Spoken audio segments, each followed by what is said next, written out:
They called her the daughter of a traitor. In a village where mercy was weakness and kindness got you killed, Saren Ashwin had learned to keep her head down and her hands to herself. But when a stranger collapsed bleeding in the snow, a man no one else would touch, she made the choice that would burn her world to ash. She didn't know he was a king. She didn't know he'd come hunting monsters. She only knew one thing. Sometimes the right choice is the reckless one.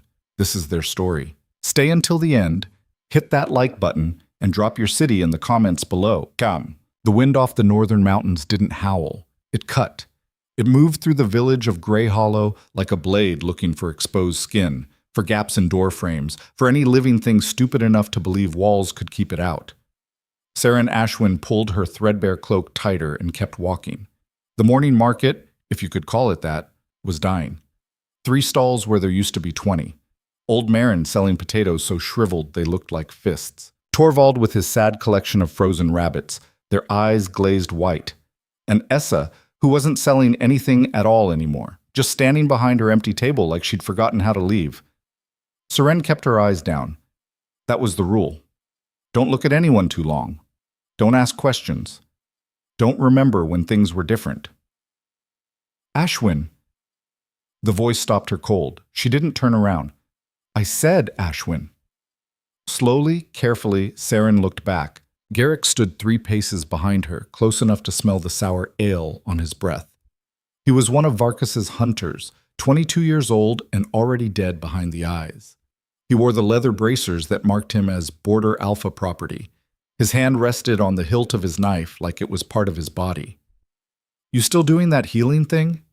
Garrick's smile didn't reach anywhere near his face. Sometimes. Saren kept her voice flat. Agreeable? Small? Border Alpha wants to know. Says you're using resources that belong to the collective. He stepped closer. Says maybe you should register. Officially. Under proper supervision. Translation. Give up the last shred of independence you have, or we'll take it. I'll think about it, Saren said. Garrick's smile sharpened. You do that. He walked past her, close enough that his shoulder bumped hers. Not an accident. Never an accident. Saren waited until he was gone before she let herself breathe. The thing about Grey Hollow was that it was dying slowly enough that people didn't notice. Or maybe they noticed and just didn't know what to do about it. 5 years ago, there had been 40 families. Now there were 19. People left in the night without saying goodbye. Or they said goodbye and were never heard from again. Or they got sick and didn't get better, even though everyone knew they should have. Border Alpha Varkas called it natural attrition. Survival of the fittest. The strong would endure. Saren called it something else, but only in the privacy of her own head. She was halfway to the edge of the village when she saw him. At first, she thought it was a pile of rags someone had dumped in the snow. Then she saw the blood. A dark trail leading from the tree line, black-red against white, ending at a shape that might have been human once. Saren stopped walking. Every instinct she had, every lesson survival had beaten into her, screamed at her to turn around. Strange men bleeding in the snow were not her problem. Strange men in general were not her problem. In a place like this, curiosity killed more than cats. She started walking again, toward her cottage, away from the bleeding stranger. 3 steps. 4. The wind shifted and she heard it, a sound so faint it might have been imagination, a rasp, a breath. The wet, desperate sound of someone trying very hard not to die. Damn it, Saren whispered. She turned around and walked toward him. Up close, it was worse. The man was face down in the snow, one arm twisted beneath him, the other stretched out like he'd been reaching for something. His clothes were torn, dark fabric, travel gear, maybe military, shredded across his back. She could see bone through one of the gashes. Hey, she knelt beside him, careful not to touch. Not yet. Can you hear me? Nothing. Saren pulled off her glove and pressed 2 fingers to his neck. The pulse was there, faint and thready, but there. His skin was ice. She sat back on her heels and looked around. The market was too far to see her clearly. The tree line was close, 30 paces maybe. Whatever had done this to him might still be out there. Wolves didn't usually come this close to the village, but hunger made predators bold. And if it wasn't wolves, this is stupid, Saren told the unconscious man. You know that, right? This is the stupidest thing I've done in years. She grabbed him under the arms and pulled. He was heavy, dead weight in the most literal sense, and her boots kept slipping in the snow. By the time she'd dragged him 10 feet, her shoulders were screaming and her lungs burned with cold. She stopped, gasping, and looked back at the blood trail. Anyone with eyes could follow it straight to her door. "You better be worth it," she muttered. It took 20 minutes to get him to her cottage. 20 minutes of dragging, stopping, listening for footsteps or voices, or the sound of something worse. When she finally kicked her door open and hauled him inside, she was shaking so hard she could barely stand. The cottage was small, one room with a fireplace, a bed, a table, and not much else. Seren dragged the stranger to the bed and rolled him onto his back. His face was a mess. Bruised jaw, split lip, a gash across his forehead that had bled into his hair. But underneath the damage, the structure was sharp, high cheekbones, strong nose. The kind of face that belonged in paintings, not bleeding out in frontier snow. "Who are you?" Seren whispered. The stranger didn't answer. She got to work. First, the clothes. She cut them off with her sewing scissors. Ruined already, no point being careful. The fabric was good quality, reinforced at the seams, designed for someone who expected trouble. Not a farmer, not a merchant. The wounds underneath made her stomach drop. Claw marks, 4 deep gouges raking across his back from shoulder to hip. But the edges were too clean, too deliberate. Not a wolf, not a bear. Something worse. And on his chest, just above his heart, Seren froze. A brand, old and faded, but still visible. A stylized mountain with a crown at its peak. She'd seen that mark before. Once. Years ago, when soldiers had come through Grey Hollow on their way to the border wars. Royal Guard, Northern Kingdom. Oh no. Seren's hands started shaking again. No, no, no. Who are you? She almost threw him back outside right then. Royal soldiers meant questions. Questions meant attention. Attention meant Varkas. But the stranger's pulse was fading. She could see it in the hollow of his throat, the faint flutter against too pale skin. He had maybe an hour, maybe less. Seren closed her eyes. "I hate you," she told him.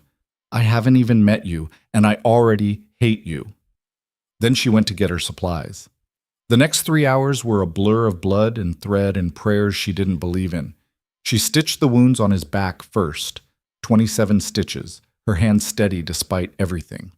Then the gash on his forehead, then the smaller cuts on his arms and hands.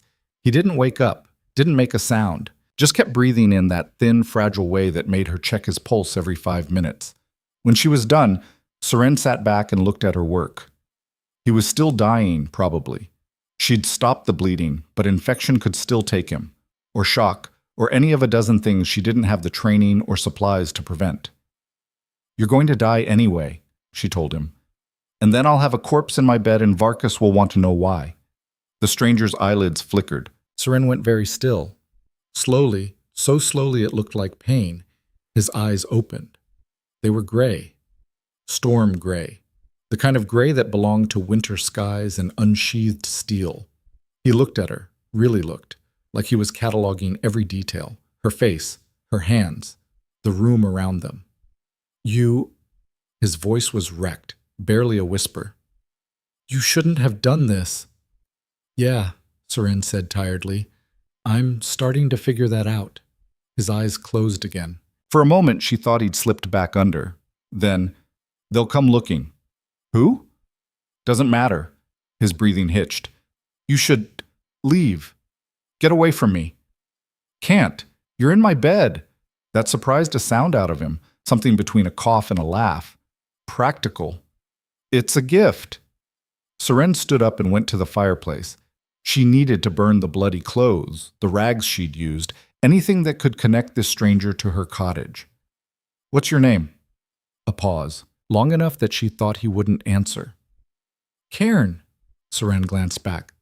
"That your real name?" "It's the one I'm giving you." Fair enough. She had her own secrets. "I'm Seren. Seren Ashwin." It wasn't a question. "They say your father was a traitor." Her hands tightened on the poker. "They say a lot of things." "Was he? Does it matter?" Another pause. No, I suppose it doesn't. Seren shoved the bloody rags into the fire and watched them burn. You should sleep. You've lost a lot of blood. You should run, Karen said quietly, before they realize I'm here. Who's they? Better if you don't know. Seren turned around. He was watching her again, those strange gray eyes too aware for someone who'd been half dead 20 minutes ago. There was something in his gaze, something that made her think of deep water and distant thunder. You're not a merchant, she said. No. Not a farmer. No. But you expect me to hide you anyway. Karen's smile was razor thin. I expect you to be smart enough to realize you don't have a choice. The moment you pulled me out of that snow, you became part of this. Part of what? Like I said, better if you don't know. Seren wanted to hit him. Instead, she walked to the window and looked out. The blood trail was covered now, buried under fresh snow. But come morning, when the sun rose and the market opened, people would talk.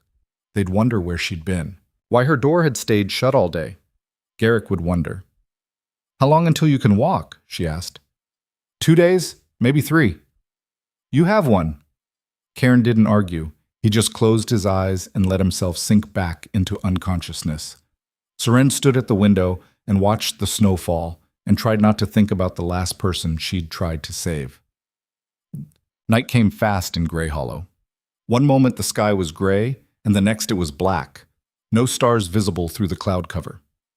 Seren lit 2 candles, no more, because candles cost money, and she didn't have much, and sat at her table with a bowl of thin soup. Karen hadn't moved in hours. She'd checked his pulse 3 times, changed the bandages once, and watched his face for signs of fever. So far, nothing. But that could change. She was halfway through her soup when someone knocked on the door. Seren's spoon froze halfway to her mouth. 3 knocks. Sharp and deliberate. Not a neighbor asking to borrow salt.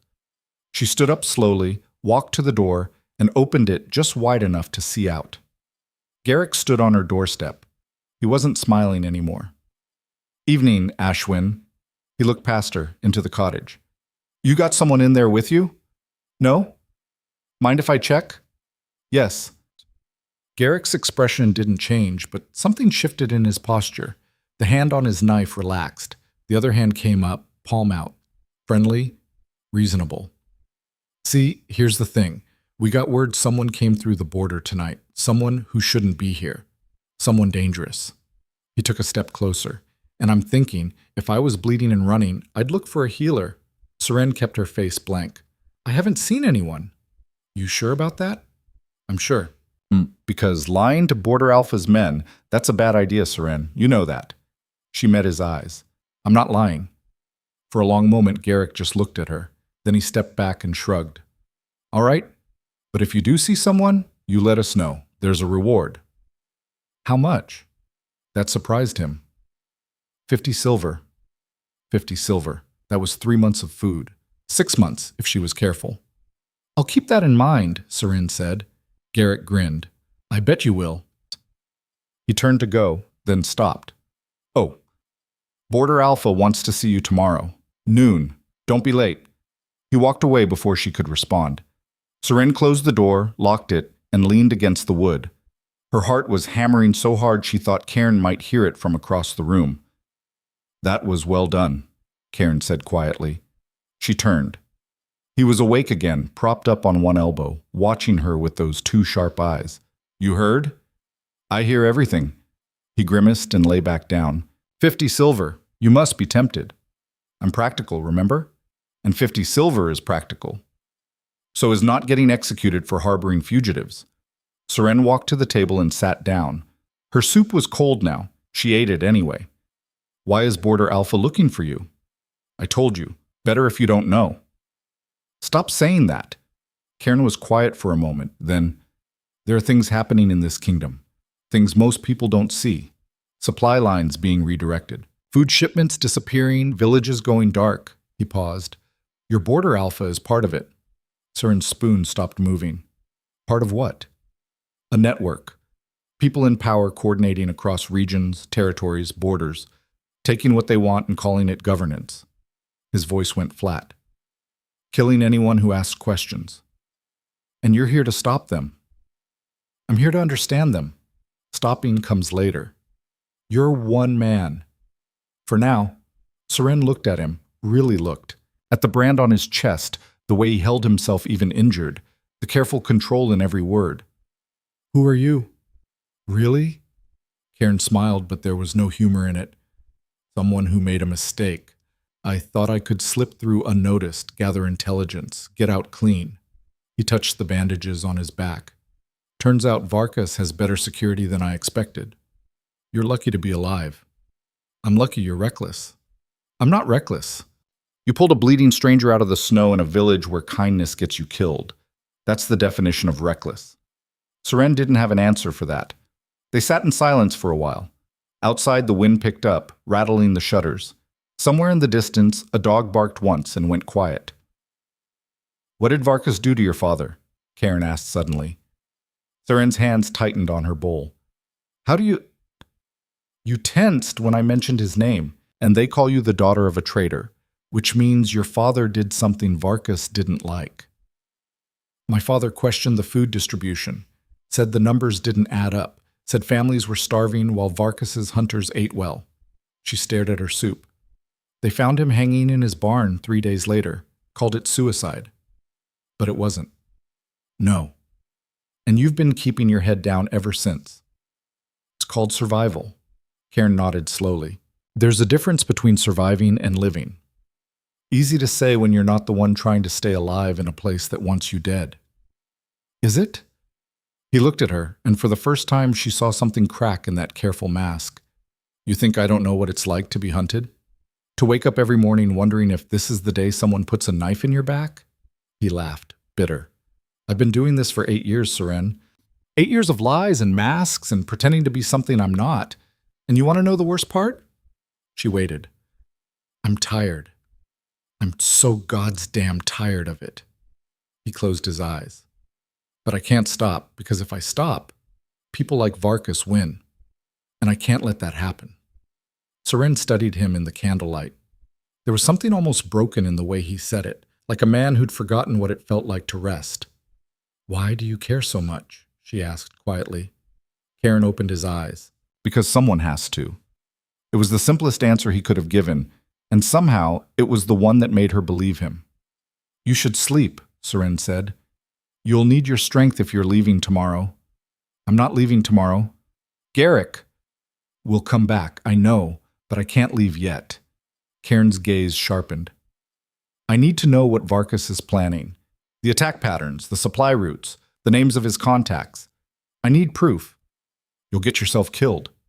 Probably, he smiled. But that's where you come in. Seren blinked. Excuse me? You're a healer. Varkas wants you to register under his supervision, which means he wants you close. Karen sat up, wincing but determined. What if you said yes? You're insane. I'm practical, remember? He leaned forward. You get close to Varkas. You see what he's doing, who he's meeting with. You report back to me. And then what, we both get killed? Maybe. Or maybe we expose him. Maybe we burn his operation to the ground and free every village he's strangling. Karen's eyes gleamed in the candlelight. Maybe we make a difference. Seren stood up so fast her chair scraped against the floor. I am not a spy. I am not a soldier. I'm just trying to survive. I know. Then why? Because you're already involved. Karen's voice went soft. The moment you saved me, you became a target. If Varkas finds out I was here, and he will, eventually, he'll assume you helped me. He'll come for you whether you spy for me or not. Seren's stomach went cold. You're saying I'm already dead. I'm saying you have a choice.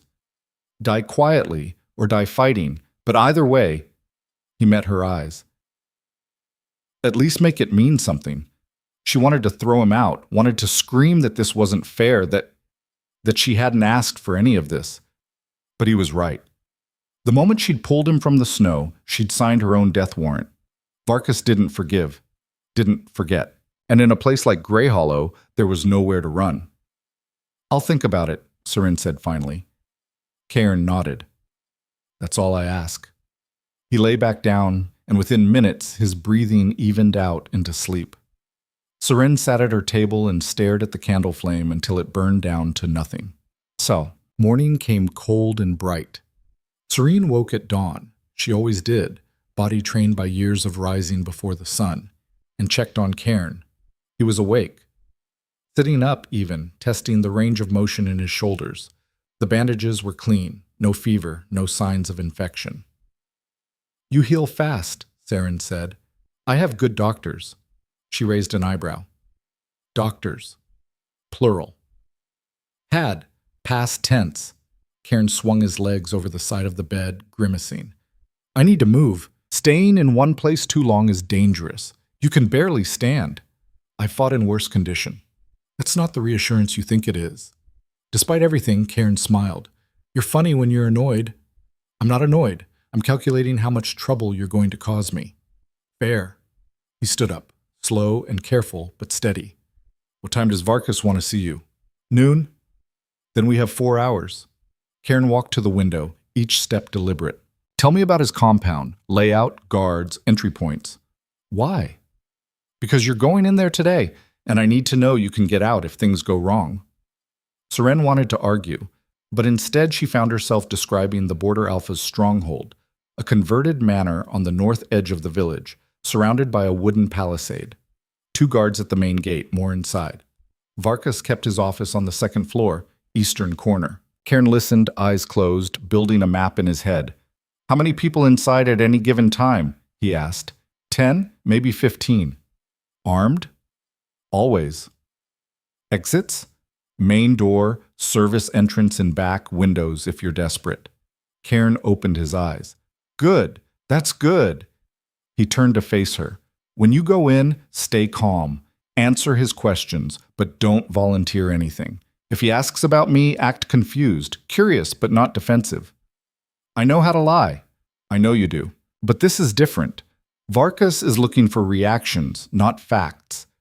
He wants to see if you flinch. And if I do, then we both have problems." Cairn's expression went serious. "If anything goes wrong, if you think he suspects, get out. Don't wait, don't explain, just run." "Where?" "Here. I'll be watching the compound from the tree line. If you run, I'll find you." Seren crossed her arms. "You can barely walk." "I can walk enough." He paused. "Trust me." "I don't." "Smart." Cairn smiled again, and this time it looked almost genuine. "But you're going anyway." He was right. She hated that he was right. At 11:30, Seren wrapped herself in her cloak and headed for the Border Alpha's compound. The morning market was busier than usual. Word had spread about the stranger in the snow, and people were nervous. She heard whispers as she passed, saw the way eyes followed her. Garrick was waiting at the compound gates. "Right on time," he said. "Border Alpha appreciates punctuality." "I try." He opened the gate and gestured her inside. "He's upstairs. Alone." That was supposed to be reassuring. It wasn't. The compound was bigger inside than it looked from the outside. Stone floors, wooden beams, tapestries that had probably been beautiful once, but were now just faded. Seren followed Garrick up a narrow staircase to the second floor. Varkas's office door was open. "Send her in," a voice called from inside. Garrick stepped aside. Seren walked through. Border Alpha Varkas sat behind a desk carved from dark wood, papers spread in front of him like battle plans. He was in his 40s, broad-shouldered, with the kind of face that looked friendly until you noticed the eyes. They were pale blue and empty, like ice over deep water. "Seren Ashwin," he smiled.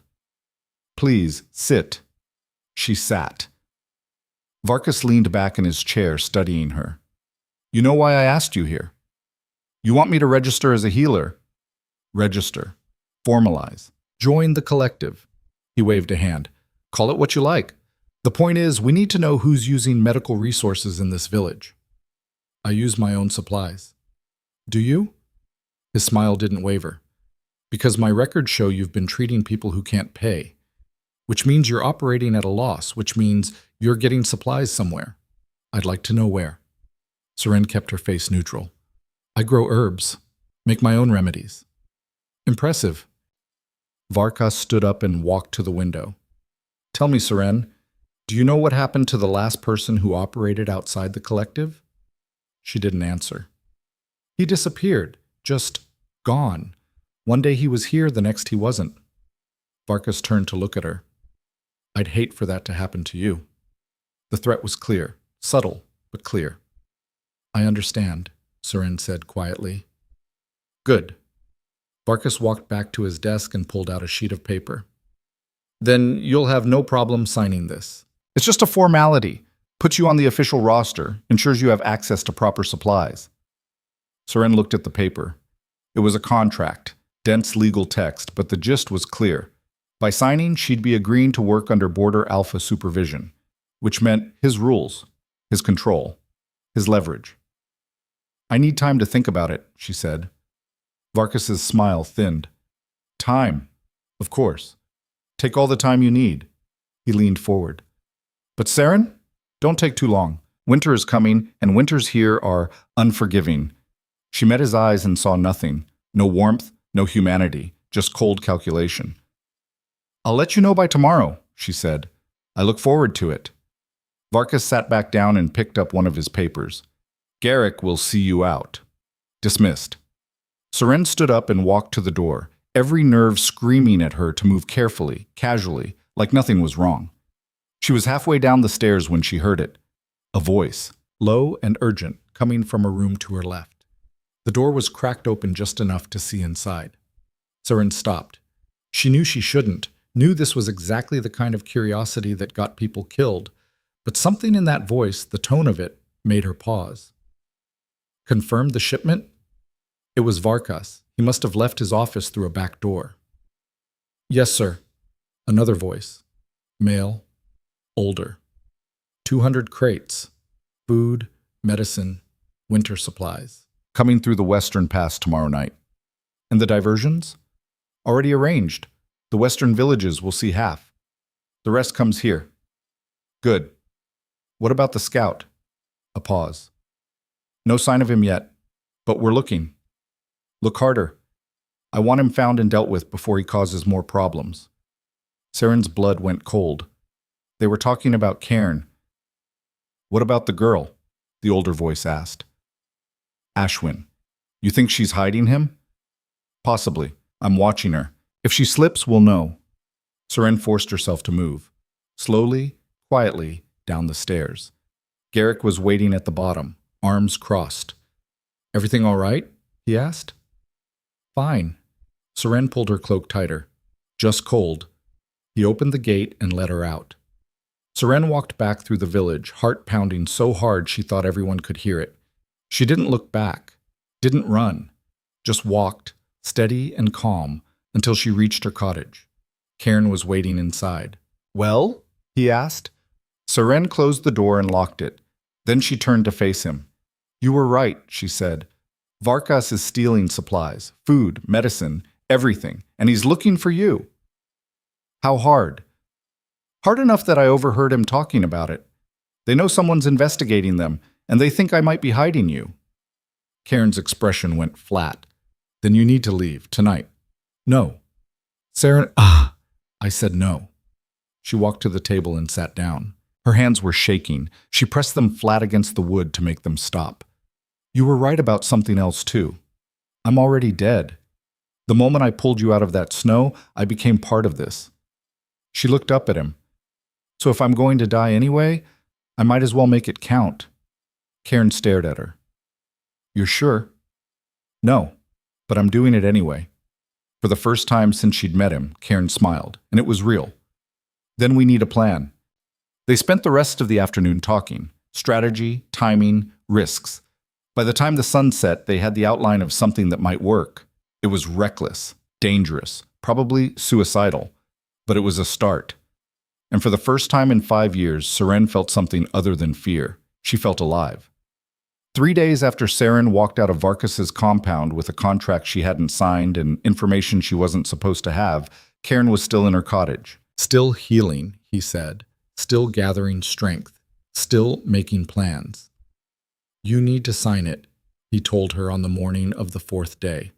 He was standing now, moving without the careful hesitation of someone who'd been gutted and stitched back together. The brand on his chest was hidden under a borrowed shirt, one of her father's old ones, rough cotton that hung loose on his frame. The contract. You need to sign it and go back. Seren was grinding dried mint leaves into powder. The motion gave her hand something to do. I thought the plan was to stay away from him.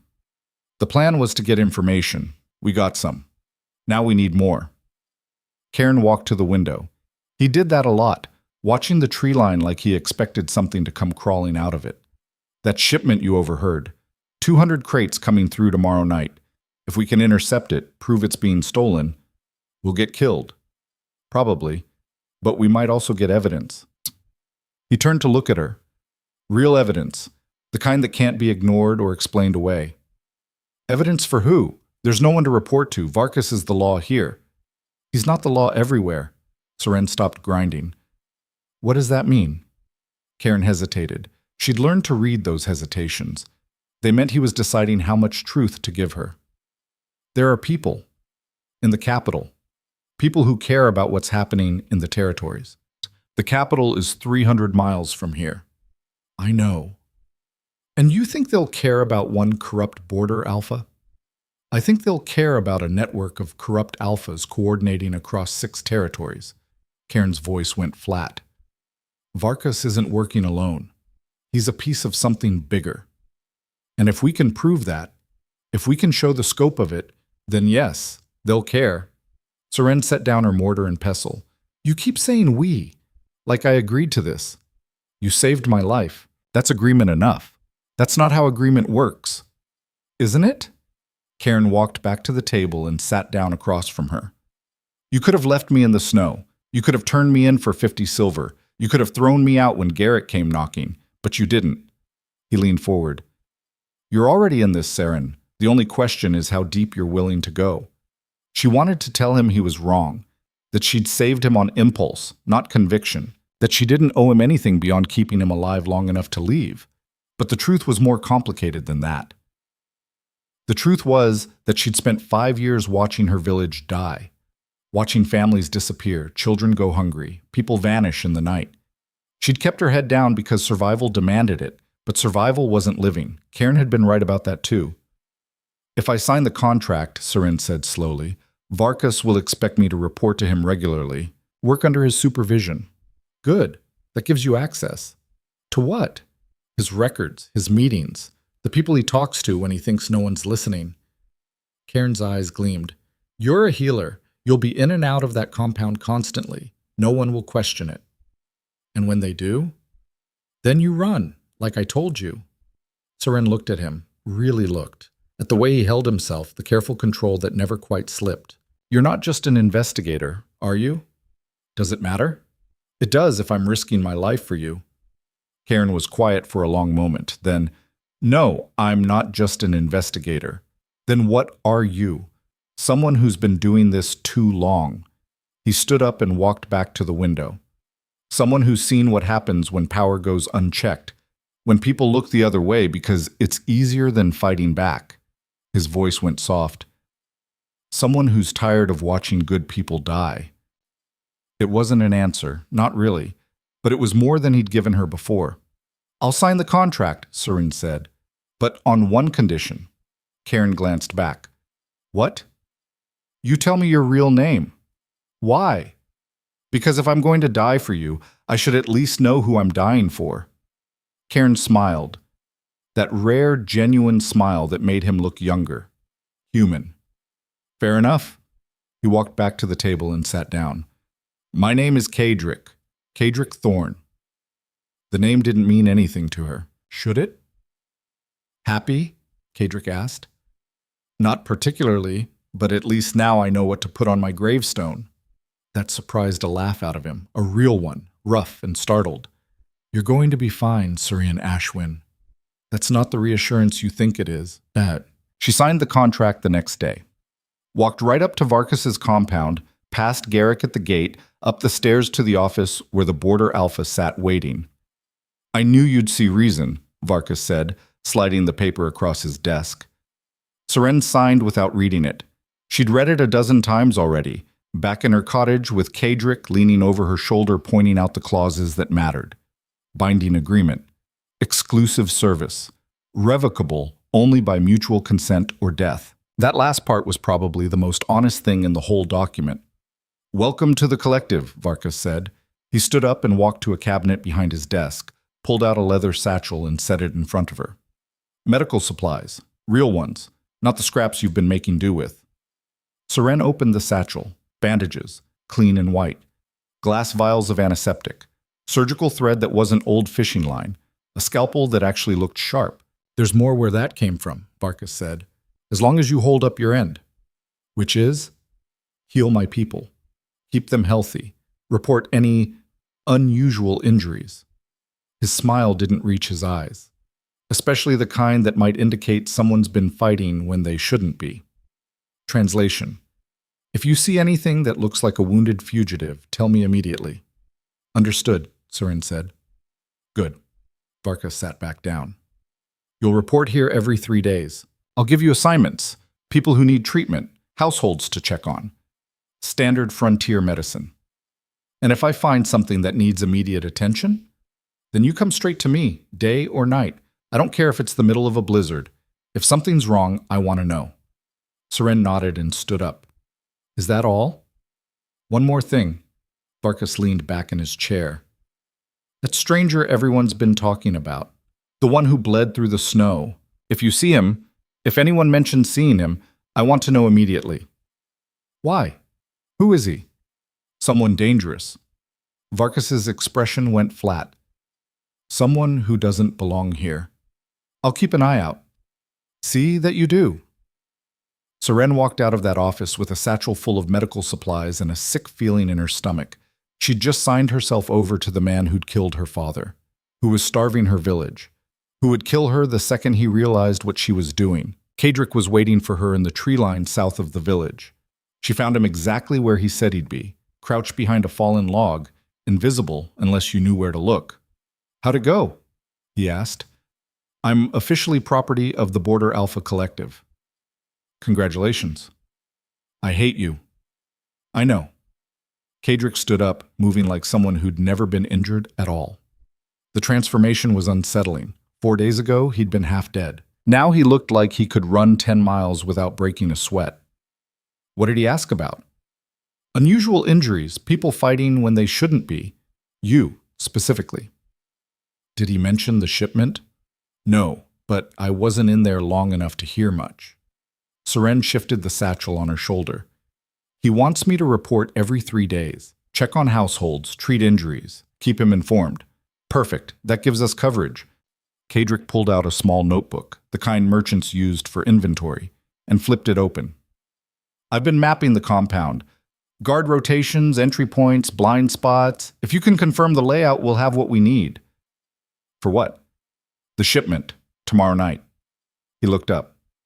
We're going to intercept it. Seren stared at him. That's insane. Probably, but it's also our best chance. Varkas will have minimal security on the Western Pass. He can't make it obvious he's stealing, which means a small team, maybe 4 guards, maybe 6. And you think the 2 of us can take them? I think we can observe them, follow them, see where they take the crates. Kadric closed the notebook.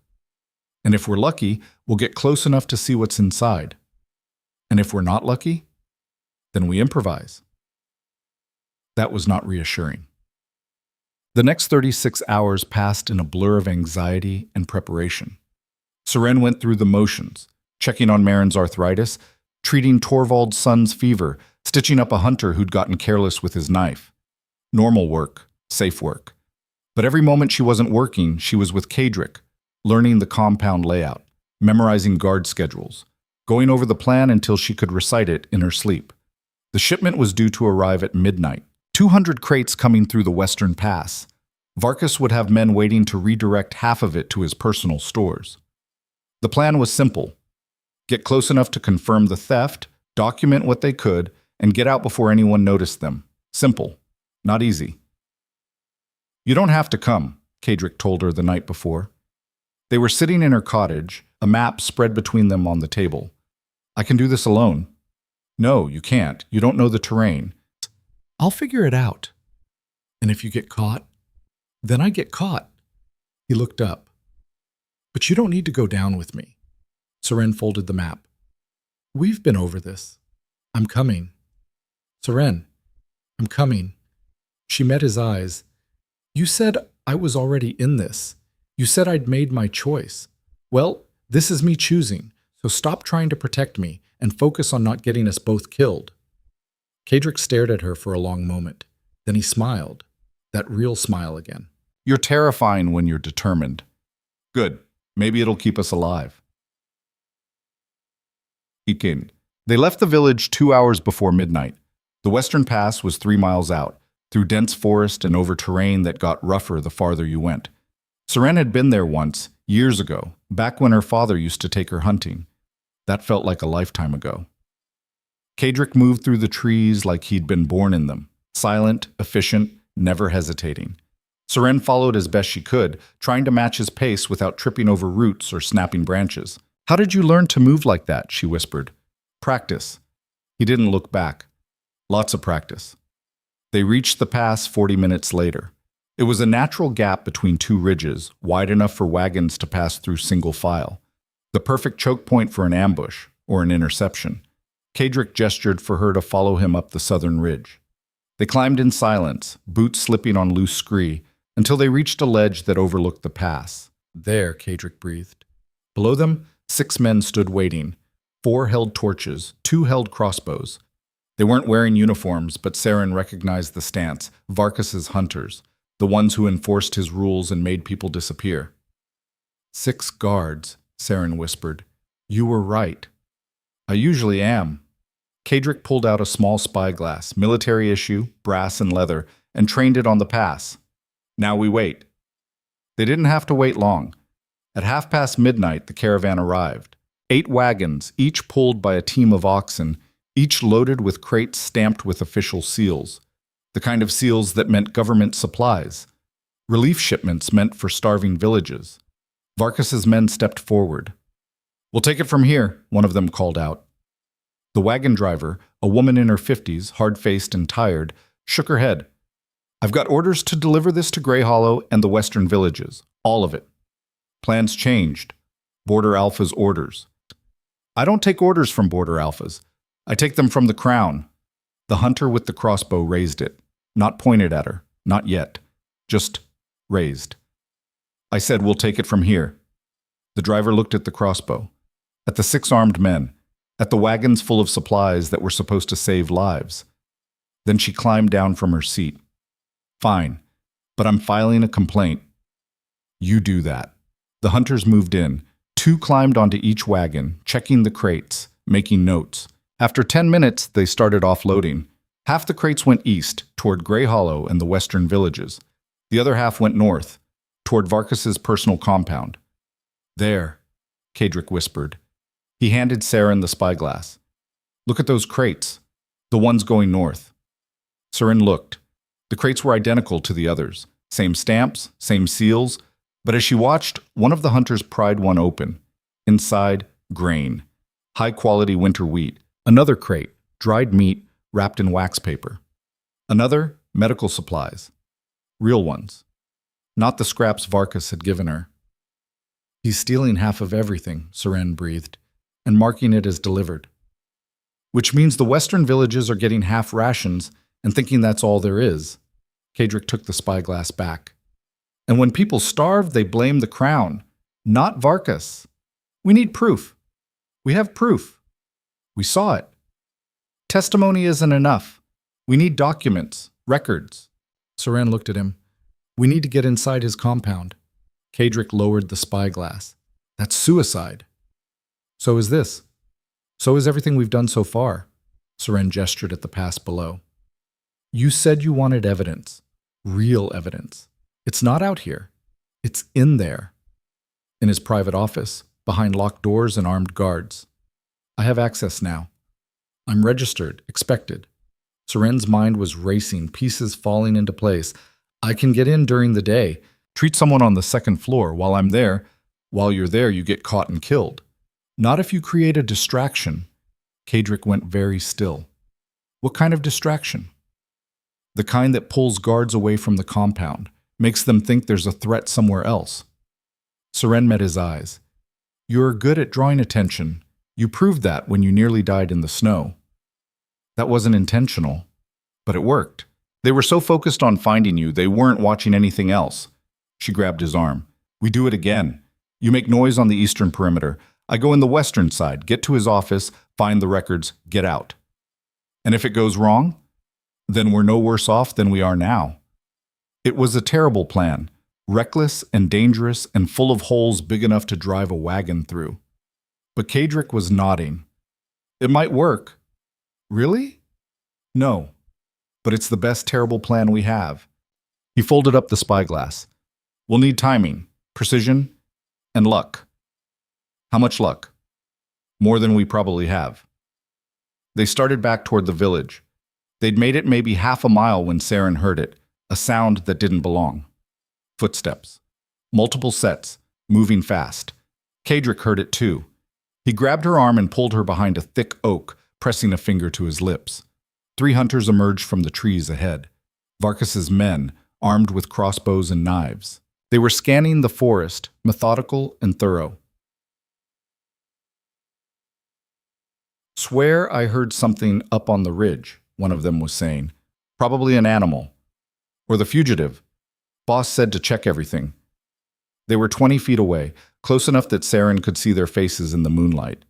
Kadric's hand moved to his belt.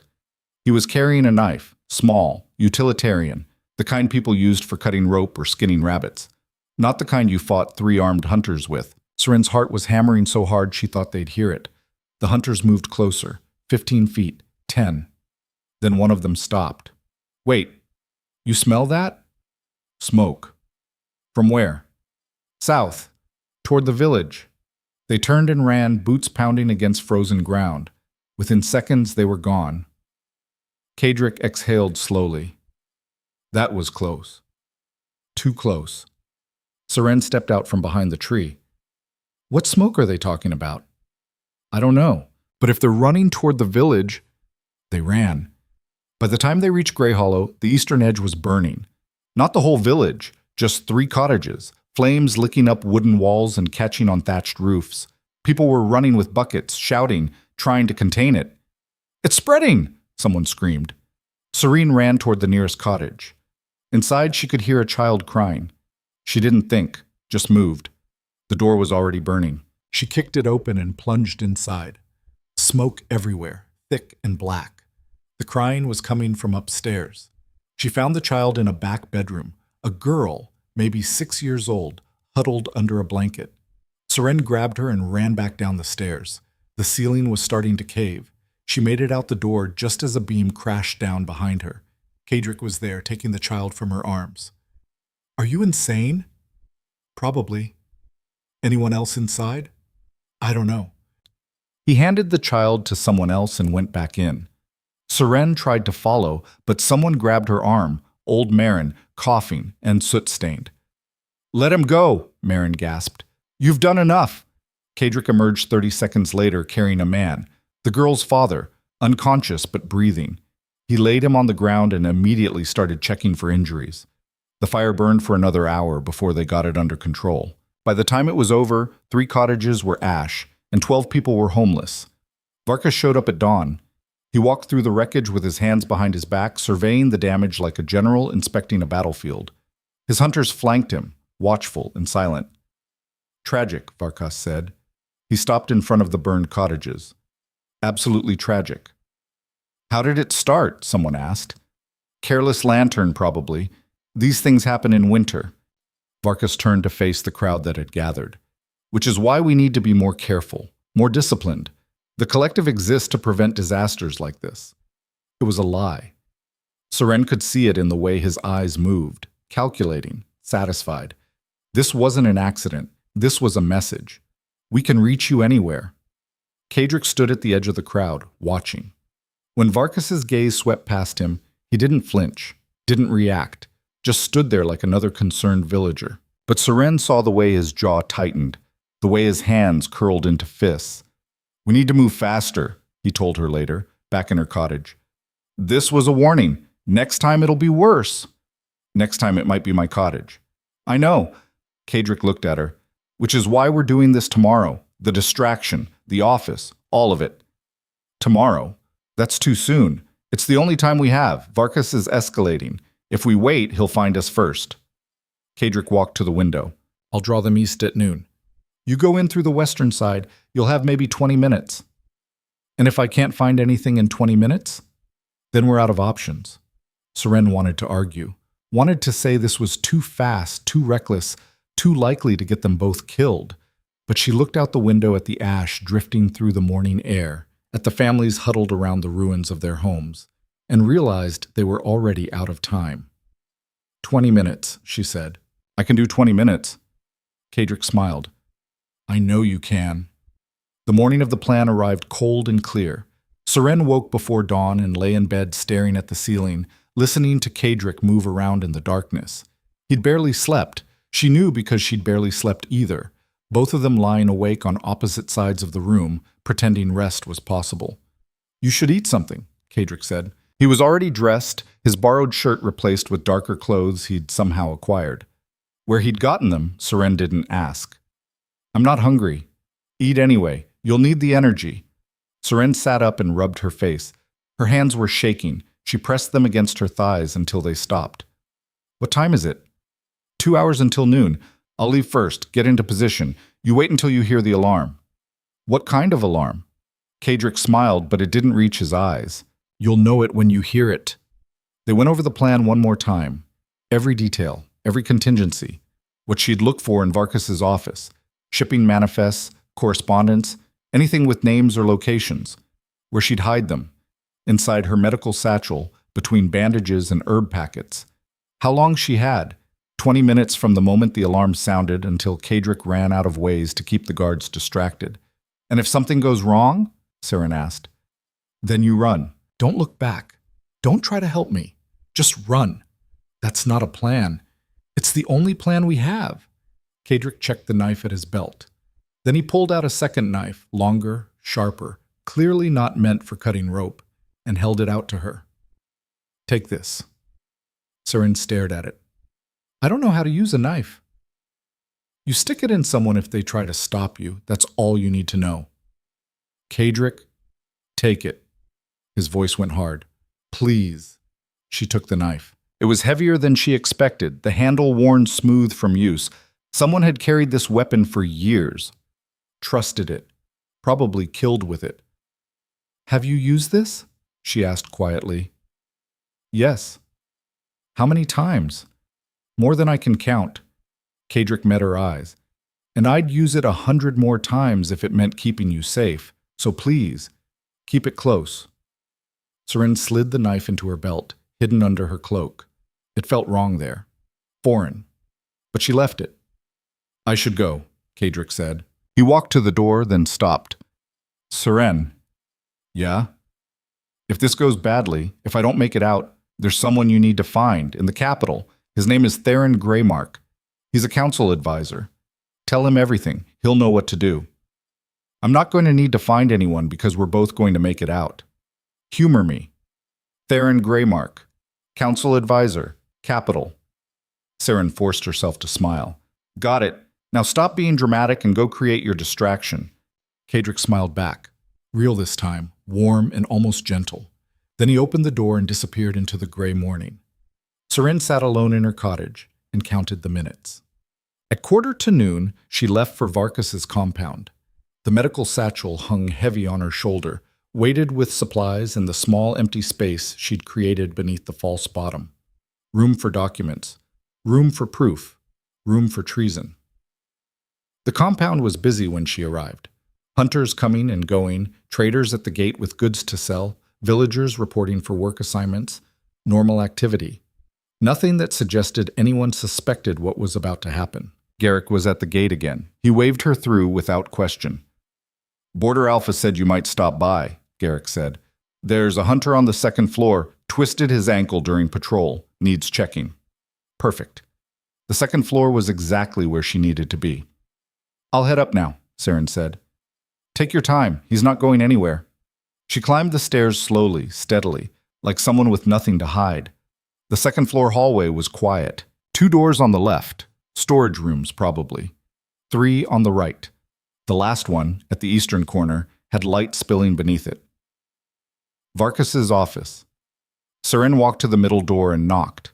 A voice called out, rough with pain. She went inside. The hunter was young, maybe 20, sitting on a cot with his boot off and his ankle swollen purple. He looked relieved when he saw her. "Thank the gods! I thought I'd have to wait all day." "Let me see." Seren knelt beside him and examined the ankle. Sprained, not broken. She could work with that. "This is going to hurt." "More than it already does?" "Probably." She set to work wrapping the ankle, moving slowly, deliberately, making it take longer than it needed to. The hunter gritted his teeth but didn't complain. Outside, somewhere in the distance, a bell started ringing. Not the normal village bell. This one was deeper, more urgent, the kind that meant emergency. Fire or attack or something worse. The hunter's head snapped up. "What's that?" "I don't know." Seren kept rapping. "Stay still." The bell rang again. Footsteps pounded in the hallway, guards running toward the stairs, shouting from below. "Eastern perimeter! Something's breaching the eastern perimeter!" The hunter tried to stand. Seren pushed him back down. "Your ankle isn't stable yet. If you walk on it now, you'll make it worse." "But sit down." He sat. The compound was emptying fast. She could hear it, doors slamming, voices calling orders, the organized chaos of men responding to a threat. Kadrick's distraction was working. Seren tied off the bandage. "Keep weight off it for 3 days. Use a crutch if you have to walk." "Thanks." The hunter was already reaching for his boot. "I need to You need to stay here and rest. That's an order from your Border Alpha's registered healer." He hesitated, then nodded and sat back down. Seren stepped into the hallway. It was empty. Completely empty. Every guard, every hunter, everyone who could hold a weapon had gone running toward the eastern perimeter. She walked to Vargas's office door and tried the handle. Locked. Of course it was locked. Seren pulled out the knife Kadrick had given her. The blade was thin enough to slide into the gap between door and frame. She'd seen her father do this once, years ago, when they'd gotten locked out of the grain shed. The trick was to find the latch, apply pressure. Click. The door swung open. Seren slipped inside and closed it behind her. Vargas's office looked different, empty. Smaller, somehow. The desk dominated the room, dark wood covered in papers, ledgers, correspondence. A cabinet stood against the far wall. A map of the Northern Territories hung behind the desk, marked with pins and red ink. Seren went to the desk first. The papers on top were recent, supply requests, patrol schedules, mundane administrative work. But underneath, in a leather folder tied with string, she found something else. Shipping manifests. Dozens of them, dating back 6 months. Each one showed supplies coming through the Western Pass, and each one had 2 columns, official distribution and actual distribution. The numbers didn't match, not even close. Official distribution showed full shipments going to Western villages. Actual distribution showed half shipments, sometimes less. The rest marked as transferred with no destination listed. Seren flipped through the pages, her hands shaking. Here was proof. Documented proof that Vargas was systematically stealing relief supplies and lying about their distribution. She folded the manifests and shoved them into her satchel, beneath the false bottom. The cabinet was next. Locked, but the lock was simple. The kind that looked secure but wasn't. She used the knife again, working the mechanism until something gave and the doors swung open. Inside, more ledgers. Financial records showing payments made to officials in 3 other territories. Names she recognized. Other Border Alphas, regional governors, people who were supposed to be watching for exactly this kind of corruption. They were all being paid to look the other way. Seren grabbed 2 of the ledgers, small ones that would fit in her satchel, and added them to her collection. She was reaching for a third when she heard footsteps in the hallway. Heavy footsteps, slow and deliberate, not running, not panicked, walking, straight toward the office. Seren froze. The window was too small to climb through. The cabinet wouldn't hide her. There was nowhere to go. The footsteps stopped outside the door. The handle turned. Seren dropped behind the desk and pressed herself against the wood, knife in one hand, barely breathing. The door opened. "I thought I'd find you here." The voice was familiar. Not Vargas. Worse. Seren looked up. Commander Wraith stood in the doorway, tall, gray-haired, wearing the insignia of the Royal Military. He was the man who'd come through Grey Hollow 5 years ago, the man who'd questioned her father about the supply discrepancies, the man who'd told the village that Marcus Ashwin's death was suicide, the man who'd lied. "Hello, Serene," Wraith said. He stepped inside and closed the door. "It's been a long time." Seren stood up slowly, knife still in her hand. "You're working with him, with Varkas." "Working with him? No," Wraith smiled. "I'm running him. I run all of them. Varkas, the Western Border Alphas, the supply networks. All of it." The room tilted. Seren grabbed the edge of the desk to steady herself. "You killed my father." "Your father was asking dangerous questions, drawing attention to patterns he shouldn't have noticed." Wraith walked to the cabinet and looked at the open doors, the missing ledgers. "Much like you're doing now. People are starving because of you. People are always starving somewhere. That's not my concern. My concern is maintaining order, stability, control."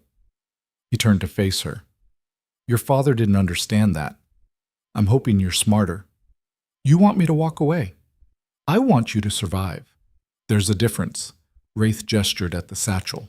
"Give me what you took, walk out of here, and I'll forget this happened. You can go back to your little healing practice. Live a long, quiet life. And if I don't, then you'll end up like your father." His voice went flat. "Make the smart choice, Seren." She looked at him, at the man who'd destroyed her family, who was destroying her village, who'd built an empire on suffering and called it order, and felt something break inside her. Not fear, not anymore. Rage. "No," Seren said. Wraith's expression didn't change. "That's disappointing." He moved fast, faster than someone his age should be able to move. His hand went to the sword at his belt, drawing it in one smooth motion. Seren threw the knife. She'd never thrown a knife in her life. Didn't know the first thing about aim or weight or follow-through. But desperation made people reckless, and sometimes reckless worked. The blade hit Wraith in the shoulder. Not deep, not fatal, but enough to make him stagger. Enough to give her time to run.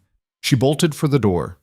Made it 3 steps before Wraith grabbed her cloak and yanked her backward. She went down hard, hip slamming against the floor, satchel flying from her shoulder. Wraith stood over her, sword raised. "You could have lived." The office door exploded inward. Kadric came through like a storm, moving so fast he was almost a blur. He hit Wraith with enough force to drive them both into the wall. The sword clattered to the floor. Wraith tried to recover, tried to reach for the blade, but Kadric was already on him. The fight was brutal and efficient. No wasted movement, no hesitation. Within seconds, Wraith was on the ground with Kadric's knee on his chest and a blade at his throat. "Don't," Kadric said quietly. "Don't move." Wraith went very still, then his eyes widened. You're... "I know who I am." Kadric pressed the blade harder. "The question is, do you know who you're working for?" "I work for the kingdom." "You work for thieves and murderers. You're stealing from the people you're supposed to protect." Kadric's voice went cold. "How many villages have you let die? How many families have you destroyed? It's not personal. It's always personal." Seren climbed to her feet, shaking.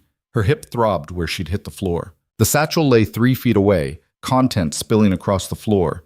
Bandages, herb packets, and underneath them, folded manifests and stolen ledgers. Evidence. They had evidence. "Kadric," she said, "we need to go. Now." "I know." But he didn't move. Just kept that blade at Wraith's throat, pressure steady. "Seren, in the satchel. Is there rope?" "Yes. Why?" "Get it." She dug through the satchel and pulled out a length of thin cord she used for tourniquets. Kadric took it without looking away from Ryath. "Hands behind your back," he ordered. Wraith complied. He didn't have a choice. Kadric tied his wrists with swift, practiced movements. Then he grabbed Wraith by the collar and hauled him to his feet. "You're going to walk out of here with us," Kadric said, quietly, calmly. "If you make a sound, I will kill you. Understand?" Wraith nodded. They made it halfway down the hallway before the alarm changed. Not the deep emergency bell anymore. This was higher, sharper, the kind that meant intruder alert, threaten the compound. Someone had discovered Kadric wasn't just causing trouble on the eastern perimeter. He was inside. Move! Kadric shoved Wraith forward. They hit the stairs at a run. Seren grabbed her satchel and followed. The main floor was chaos. Guards shouting, hunters drawing weapons, people running in 3 different directions trying to figure out where the threat was. Then someone saw them. There! On the stairs! Kadric didn't slow down. He drove Wrath forward like a shield, blade still pressed to his back. Clear the way or your commander dies. The guards froze. No one moved. No one wanted to be responsible for getting their superior officer killed. They made it to the front door, to the courtyard, almost to the gate. Then Varkas appeared. He stepped out of the guardhouse, flanked by 6 hunters with crossbows. His expression was calm, almost amused. That's far enough, Varkas said. Kadric stopped. Wraith was breathing hard, pressed against the blade.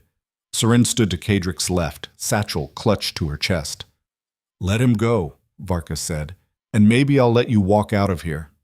You're gonna let us walk out anyway, Kadric said, because if you don't, I'll kill him, and then I'll kill as many of your men as I can before they take me down. He smiled.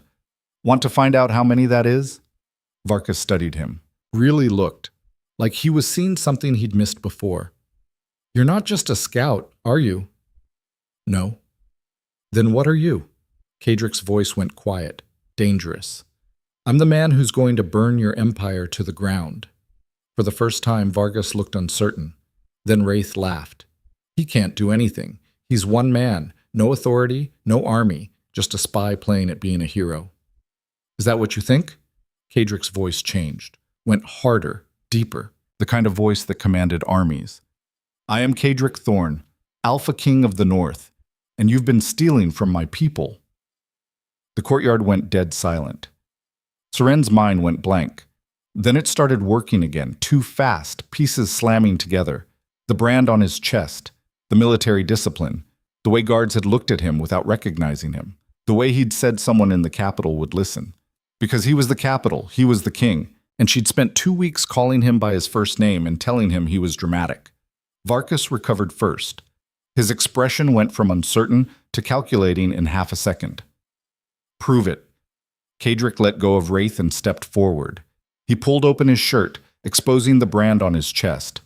Not just any brand, the royal seal, clear and unmistakable in the morning light. Satisfied? Kadric asked. Varkas stared. Then he started laughing. This is perfect. The king himself caught in my compound, threatening my men, stealing my property. He gestured to his hunters. Take him, alive if possible, dead if necessary. The crossbows came up. Seren moved without thinking. She threw herself in front of Kadric, arms spread, satchel falling to the ground. No! 6 crossbow bolts fired at once, 5 missed, 1 didn't. Pain exploded in Seren's shoulder, white-hot and overwhelming. She went down hard, the world tilting sideways. Distantly, she heard Kadric roar, heard the sound of steel on steel, heard screaming. Then darkness pulled her under. She woke to chaos.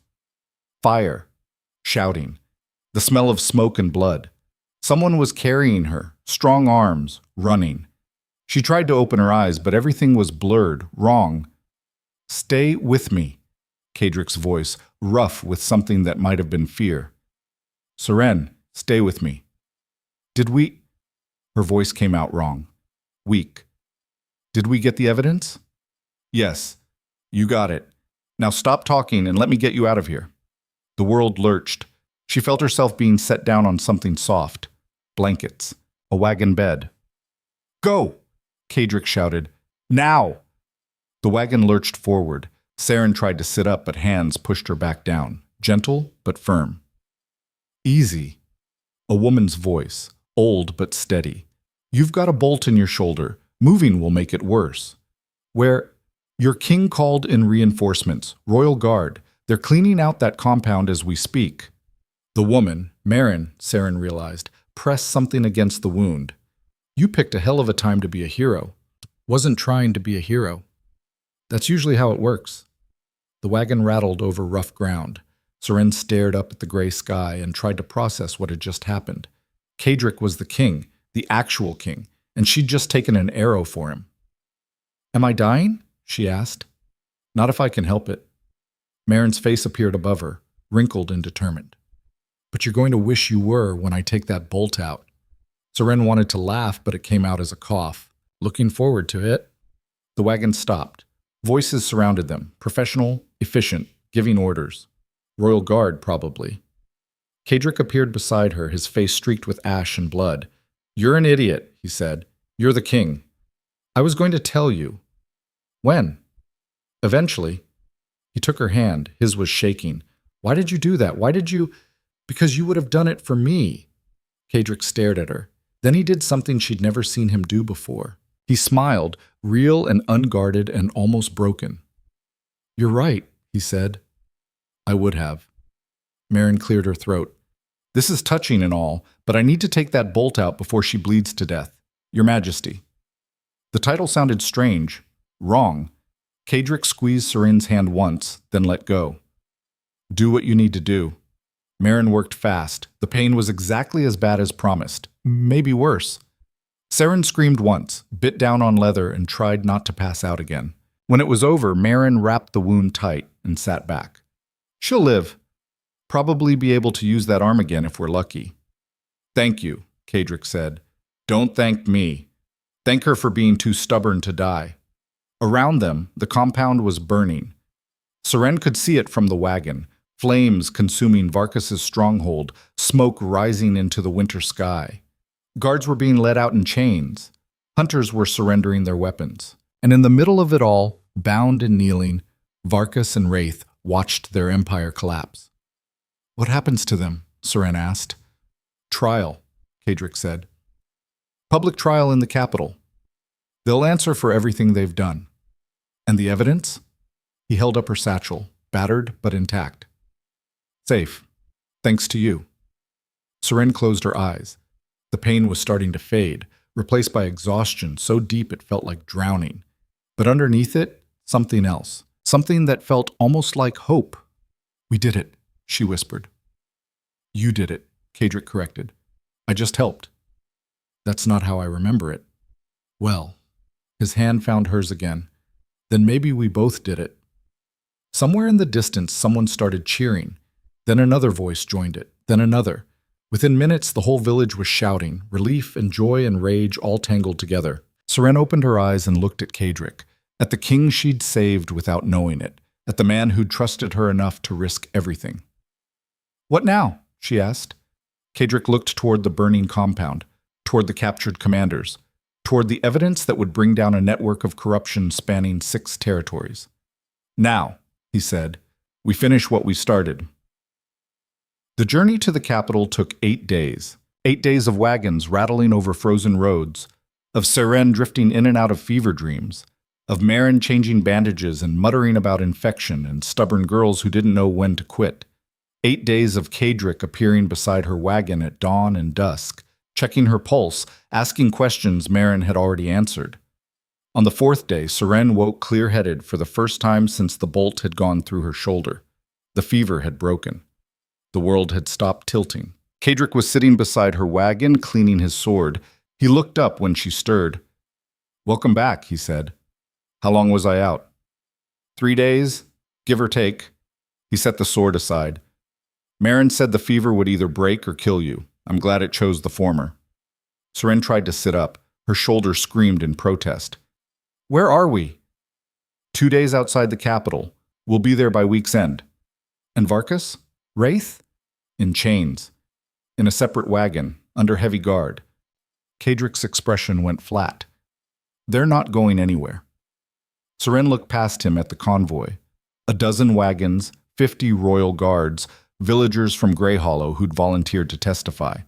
At the front, a banner flew in the winter wind, the mountain and crown of the northern kingdom. "This is real," she said quietly. "This is actually happening." "You sound surprised." "I am. I spent 5 years watching people die and thinking nothing would ever change. And now," she gestured at the convoy, "now there's this. You made this happen, Seren. You and your reckless decision to save a dying stranger." Kadric smiled. "I'm just the king who had to catch up. You're also the king who nearly got himself killed. Details. Marin appeared at the back of the wagon, carrying a steaming bowl that smelled like herbs and something unpleasant. Good, you're awake. Drink this. What is it? Medicine. Don't ask what's in it. Thurin drank. It tasted worse than it smelled. How much longer until I can use my arm? Weeks, maybe months. Marin took the empty bowl. That bolt went deep. Damaged muscle and tendon. You're lucky it missed the bone. I feel lucky. You should. Most people don't walk away from 6 crossbow bolts. Marin glanced at Kadric. Most people don't throw themselves in front of kings either. Most kings aren't worth throwing yourself in front of, Seren said. Kadric raised an eyebrow. Is that supposed to be a compliment? It's supposed to be the truth. Marin snorted and walked away, muttering something about young people and death wishes. Kadric stood up. I should let you rest. Wait. Seren reached out with her good hand. When we get to the capital, when this goes to trial, what happens to me? What do you mean? I'm the daughter of a traitor. At least, that's what everyone's been told for 5 years. When people find out who I am, they'll find out you're the woman who exposed the largest corruption network in the Northern Territories. They'll find out you risked everything to save people who couldn't save themselves. Kadric's voice went quiet. They'll find out you're a hero. I'm not a hero. I'm just what? Someone who pulled a dying man out of the snow? Someone who walked into an enemy's stronghold and stole evidence under armed guard? Someone who took a crossbow bolt meant for their king? He shook his head. If that's not heroic, I don't know what is. Seren looked away. I was terrified the entire time. Good. That means you understood the stakes. Kadric started walking, then stopped. Seren, when we get to the capital, there's going to be attention, questions, people wanting to know who you are and how this happened. If it gets overwhelming, if you need to step back, I'll understand. I'm not stepping back. I started this. I'm seeing it through. I was hoping you'd say that. But they reached the capital on the 8th day, just as the sun was setting. Seren had imagined it 100 times during the journey, what it would look like, how it would feel. Her imagination hadn't come close. The city was massive. Walls 50 feet high, gates wide enough to drive 3 wagons through side by side. Buildings stacked on top of each other, climbing the hillside like they were trying to reach the sky. And at the peak, overlooking everything, the royal palace, white stone and glass, catching the last of the daylight. The convoy rolled through the streets and people stopped to watch. Word had already spread. She could hear it in the whispers, see it in the way eyes tracked their movement. The king returned. He brought criminals. He brought witnesses. He brought change. They stopped at a compound near the palace, barracks for the royal guard, with rooms for guests and prisoners. Varkas and Wraith were hauled off in chains. Seren was helped down from her wagon by 2 guards who treated her like she might break. I can walk, she told them. Yes, ma'am.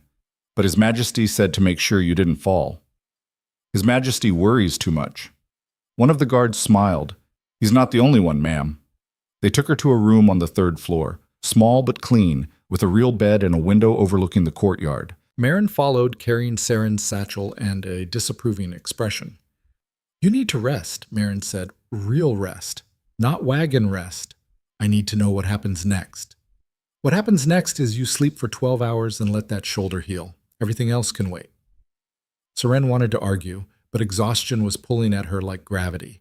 She sat down on the bed, the first real bed she'd been in since leaving Grey Hollow, and the world immediately felt softer. Fine, she said. 12 hours, but then I want answers. Then I'll make sure you get them. Marin set the satchel on a table. The evidence is safe. The witnesses are ready. The trial starts in 3 days. Until then, your job is to heal. And if I can't heal fast enough, then you'll testify with your arm in a sling and make everyone feel guilty for shooting you. Either way works. Well, the trial was held in the Hall of Justice, a building older than the palace, built from gray stone and conviction. Seren had never seen anything like it. Rows of benches rising in tiers, windows letting in cold morning light, and at the front, a platform where judges sat in black robes. The hall was packed. Nobles, council members, citizens who'd waited hours for a seat. Everyone wanted to witness this.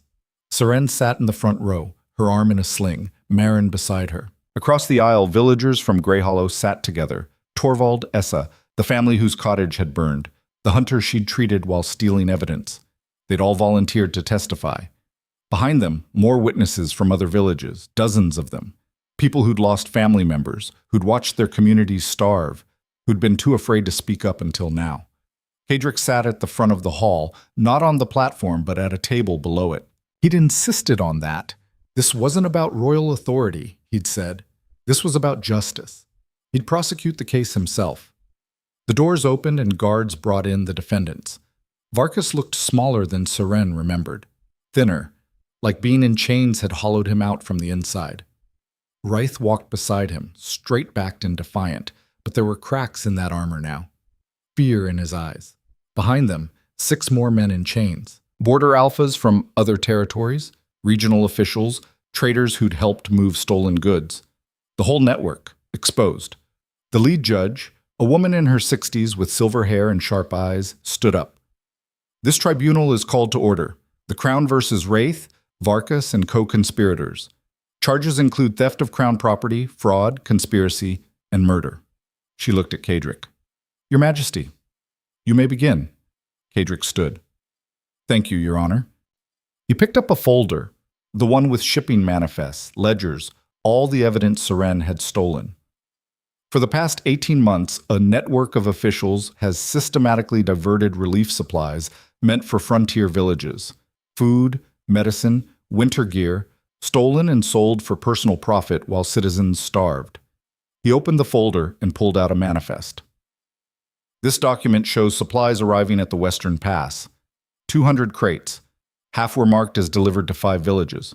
But the actual delivery records show those villages received only 75 crates. The rest went to Border Alpha Varkas's personal storage. Murmurs rippled through the hall. Kadrick held up another document. This ledger shows payments from Varkas to Commander Wraith. 10,000 silver over 6 months. In exchange, Wraith falsified military reports and eliminated anyone who asked questions. Lies, Wraith said. Those documents are forged. Are they? Kadrick looked at Seren. Miss Ashwin, would you approach the bench? Seren stood. Her legs were shaking, but she forced them steady. Walked to the front of the hall, past the defendants, past the judges, until she stood beside Kadrick. Tell the tribunal how you obtained these documents, Kadrick said. Seren took a breath. I broke into Border Alpha Varkas's office while he was distracted. The manifests were in a leather folder on his desk. The ledgers were in a locked cabinet. And why did you break in? Because people in my village were starving. Because my father was murdered for asking questions about supply distribution. Because someone had to do something. Her voice went harder. Because I was tired of watching good people die while corrupt officials got rich. Silence filled the hall. Absolute silence. Did Commander Wraith try to stop you? Kadrick asked. Yes. He caught me in the office. He told me to give back the evidence and walk away. When I refused, he tried to kill me. And what happened? His Majesty stopped him. Kadrick nodded and turned back to the judges. We have documents. We have testimony. And we have bodies. He gestured to the back of the hall where another set of folders waited. Death records from 7 villages. 43 people died last winter from starvation or exposure. Every one of them died while supplies meant for their villages sat in Varkas's storage. Those deaths were unavoidable, Varkas said. His voice was thin, desperate. Winter in the territories is harsh. People die. That's not my fault. You're right. Winter is harsh. Kadrick's voice went cold. But you made it harsher. You took food from starving families. You took medicine from sick children. You took everything you could and called it governance. He stepped closer to the defendants. How many people died so you could get rich? How many families did you destroy? Varkas looked away. Wraith met Kadrick's eyes. We did what was necessary. The territories are expensive to manage. If we had distributed full supplies, there wouldn't be enough for what? Your estates? Your private accounts? Kadrick slammed a ledger on the table. You weren't managing anything. You were stealing. And when people noticed, you killed them. I followed orders, Wraith said. Whose orders? Silence. Whose orders? Kadrick repeated. Wraith's jaw tightened, then he looked at the judges. I want immunity. Full immunity in exchange for names. The lead judge leaned forward. You're offering to testify against your superiors? I'm offering to give you the entire network. Names, locations, bank accounts. Everyone who profited from this. Wraith's voice dropped. But only if I walk out of here a free man. The hall erupted. Shouting, arguing, people on their feet demanding justice or mercy or both. The judges called for order, but it took 5 minutes to quiet the crowd. We'll discuss your offer, the lead judge said finally, but this tribunal will not be blackmailed into leniency. If you want consideration, you'll provide your testimony now, without conditions. Wraith hesitated. Then he looked at Varkas, at the other defendants, at the villagers watching from the benches. The network goes higher than border alphas, he said quietly. It includes regional governors, council advisors, military officers. 47 people in total, coordinating across 6 territories. The hall went dead silent. And who organized it? Kadric asked. I did, 8 years ago. I saw an opportunity. Supply lines were poorly monitored, oversight was minimal. I approached officials I knew were open to creative interpretations of their duties. We started small, skimming 10% here, 15% there, but it grew. By last year, we were diverting half of all relief supplies. And the murders? Seren's voice cut through the hall. My father. The others who asked questions. Who gave those orders? Wraith looked at her. For a moment, something that might have been regret crossed his face. I did. Anyone who threatened to expose us had to be eliminated. Your father was persistent, intelligent. He would have unraveled everything if we'd let him live. He paused. I'm sorry, but I'm not sorry enough to have made a different choice. Seren's good hand clenched into a fist. She wanted to hit him, wanted to scream, but instead she just stood there, shaking with rage she couldn't release. Kadric's hand found her shoulder, the good one, steady, grounding. We have what we need, he said quietly. Then louder, to the judges, the Crown rests its case. Pause. The trial lasted 3 days. 3 days of testimony, evidence, witnesses describing what they'd lost and who'd taken it. 3 days of watching the defendant's certainty crack and crumble. On the 3rd day, the judges returned their verdict. Guilty. All of them. On every charge. Wraith was sentenced to life imprisonment. No immunity, no deals, just consequences. Varkas and the other border alphas received the same. The regional officials got 15 years each. And the network, the 47 people Wraith had named, were rounded up within 24 hours. Arrested, charged, their assets frozen. It wasn't perfect. Justice never was. But it was something.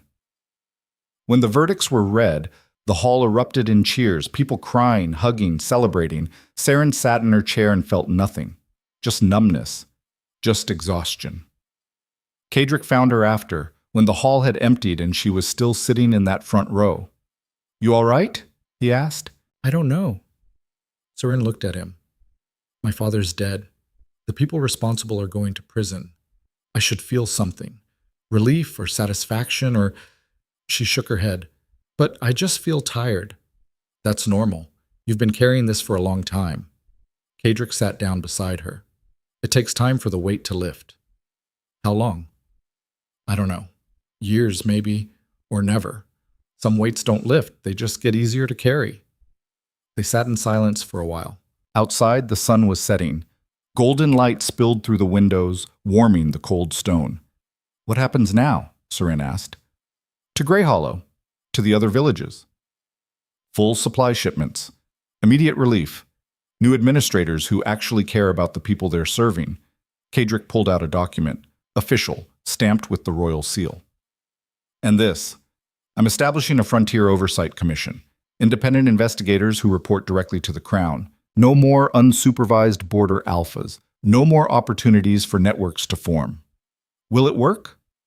It's a start. The rest depends on people being willing to speak up when they see corruption. He looked at her. People like you. Saren laughed, tired but genuine. I'm not doing that again. Once was enough. I'm not asking you to. You've already done more than anyone should have to. Kadric stood up and held out his hand. Come on, there's something I want to show you. She took his hand, the good one, and let him pull her to her feet.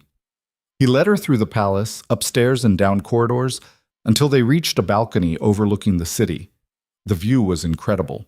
She could see the entire capital spread out below, lights beginning to flicker on as evening fell. Tomorrow there's going to be a public announcement, Kadric said. I'm going to tell everyone what happened, what you did, and I'm going to make sure the entire kingdom knows your father was a hero, not a traitor. Seren's throat tightened. You don't have to do that. Yes, I do, because it's the truth. And because people need to know that standing up to corruption isn't treason, it's courage. He turned to face her. You saved more than my life, Seren. You saved an entire system from rotting from the inside. That deserves recognition. I just wanted to help. And you did. More than you know. They stood on that balcony as the sun set and the city lights bloomed below. For the first time in 5 years, maybe longer, Seren felt something that wasn't fear or anger or grief. She felt hope. The public announcement happened the next morning in the palace courtyard. Thousands of people showed up. Nobles, merchants, common citizens, all packed together to hear what their king had to say. Seren stood to the side, her arm still in a sling, Maren beside her. The other witnesses from Grey Hollow were there too, nervous but determined. Kadric stepped onto the platform. He didn't wear a crown or royal regalia, just simple clothes and the bearing of someone who'd earned their authority. Citizens of the Northern Kingdom, he began.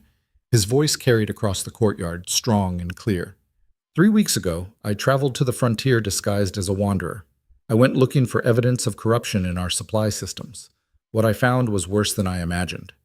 He told them everything, the stolen supplies, the falsified records, the network of officials working together to rob the people they were supposed to serve.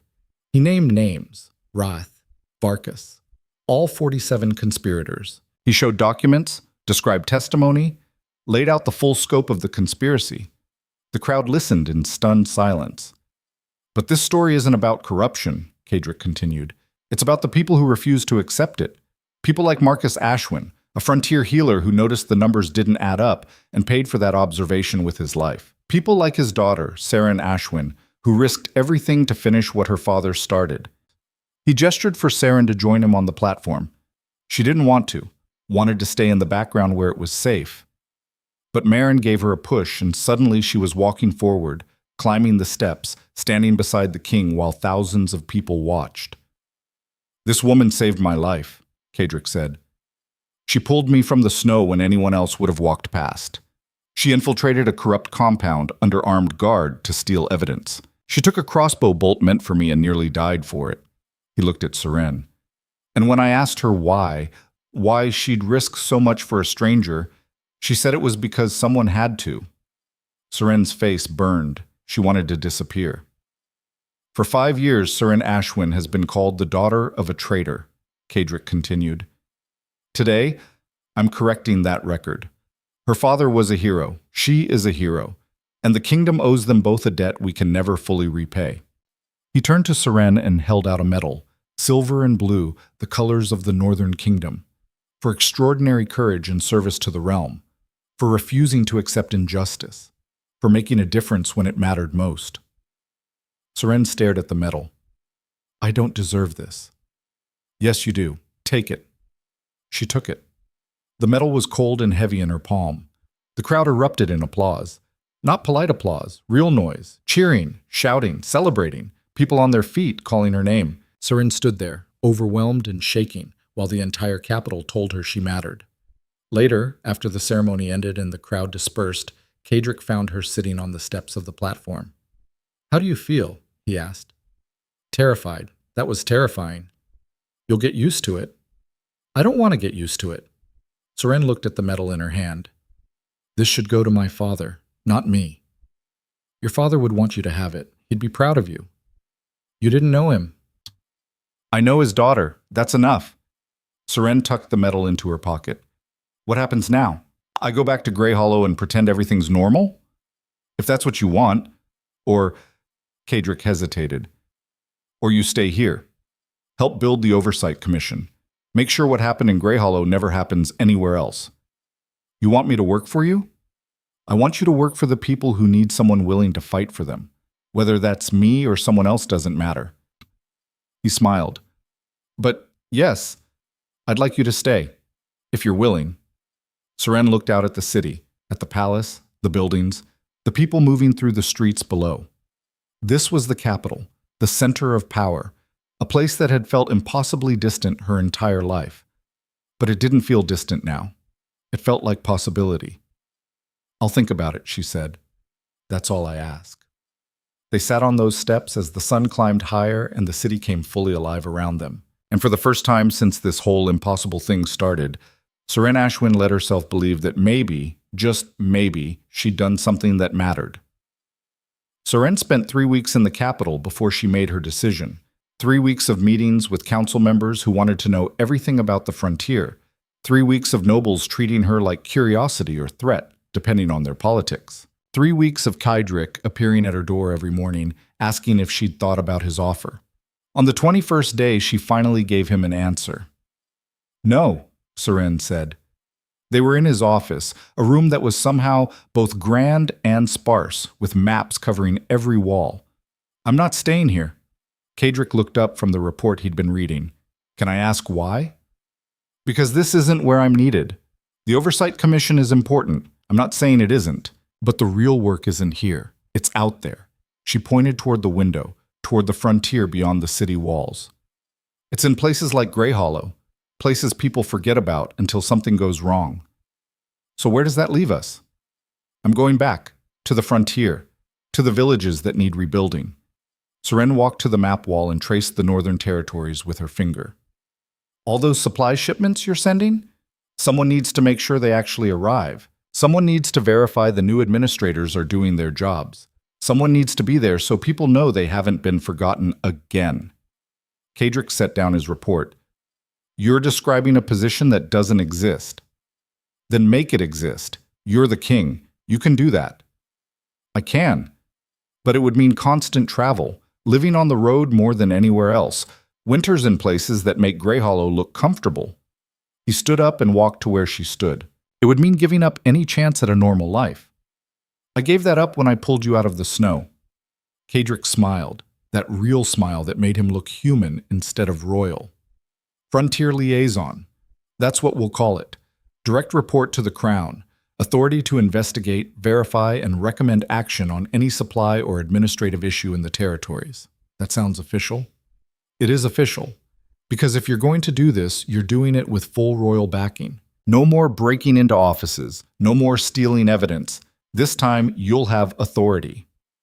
And if the new administrators don't like me showing up unannounced, then they can take it up with me.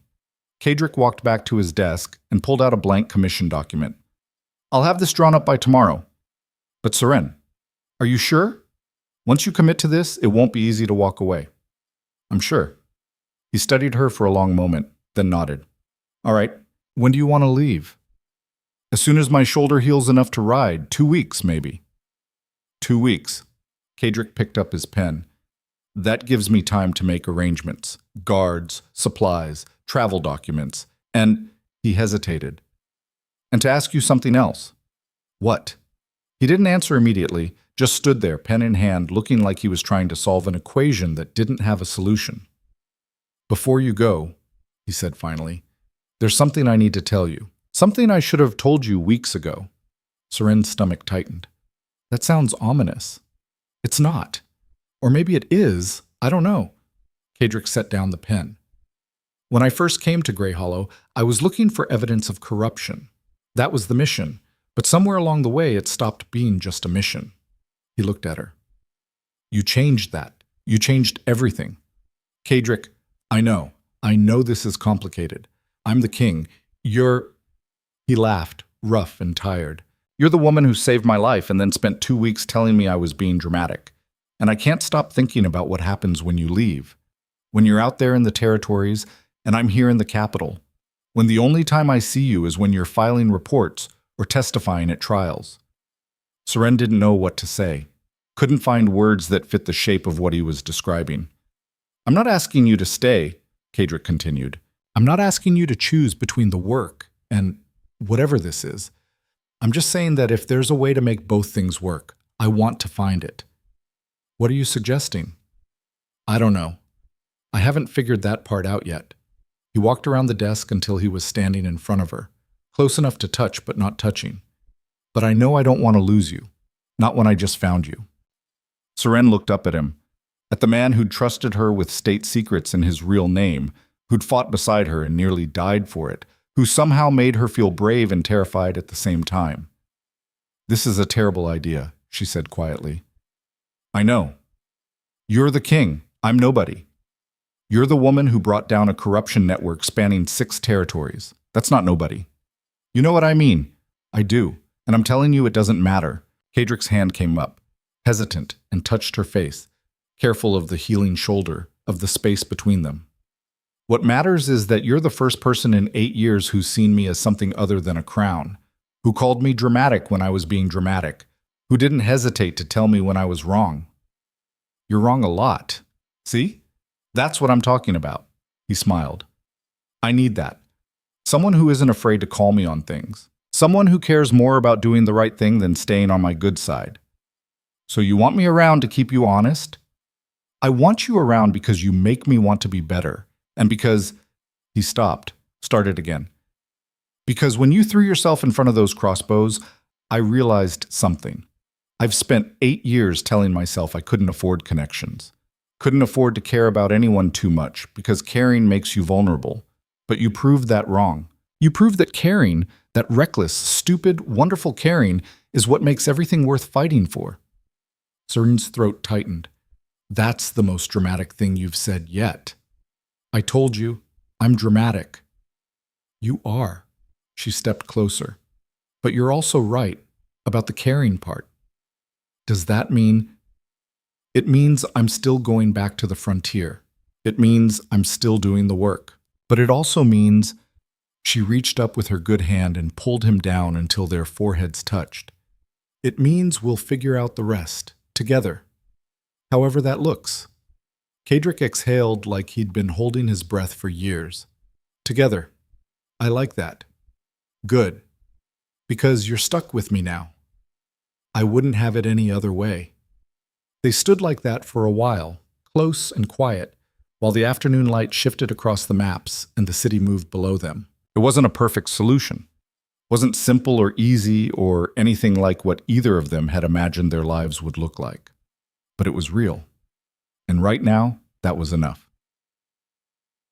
2 weeks later, Seren left the capital with a royal commission, a wagon full of supplies, and 6 guards who'd volunteered to accompany her. Kadrick had wanted to send more, a full security detail, advisors, people to handle logistics. She told him no. The frontier didn't need an entourage. It needed someone who could move fast and blend in. They compromised on 6 guards and a promise that she'd send word every week. The journey back to Grey Hollow took 9 days. 9 days of watching the landscape shift from cities to towns to villages to empty frontier. 9 days of Seren checking her shoulder, testing her range of motion, making sure she could still do the work ahead. When they finally rode into Grey Hollow, the village had changed. New cottages were being built where the old ones had burned. Supply wagons sat in the market square, people distributing food and winter gear. Children ran through the streets, actually ran like they had energy to spare. And at the center of it all, coordinating the chaos, was old Marin.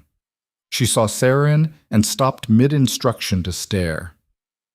Well, Marin said, look what the king sent back. Seren dismounted carefully, favoring her shoulder. I came back on my own. That's what I meant. Marin walked over and looked her up and down. You heal fast.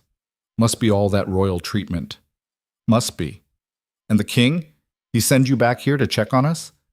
He sent me back here to make sure this happens everywhere, not just Grey Hollow.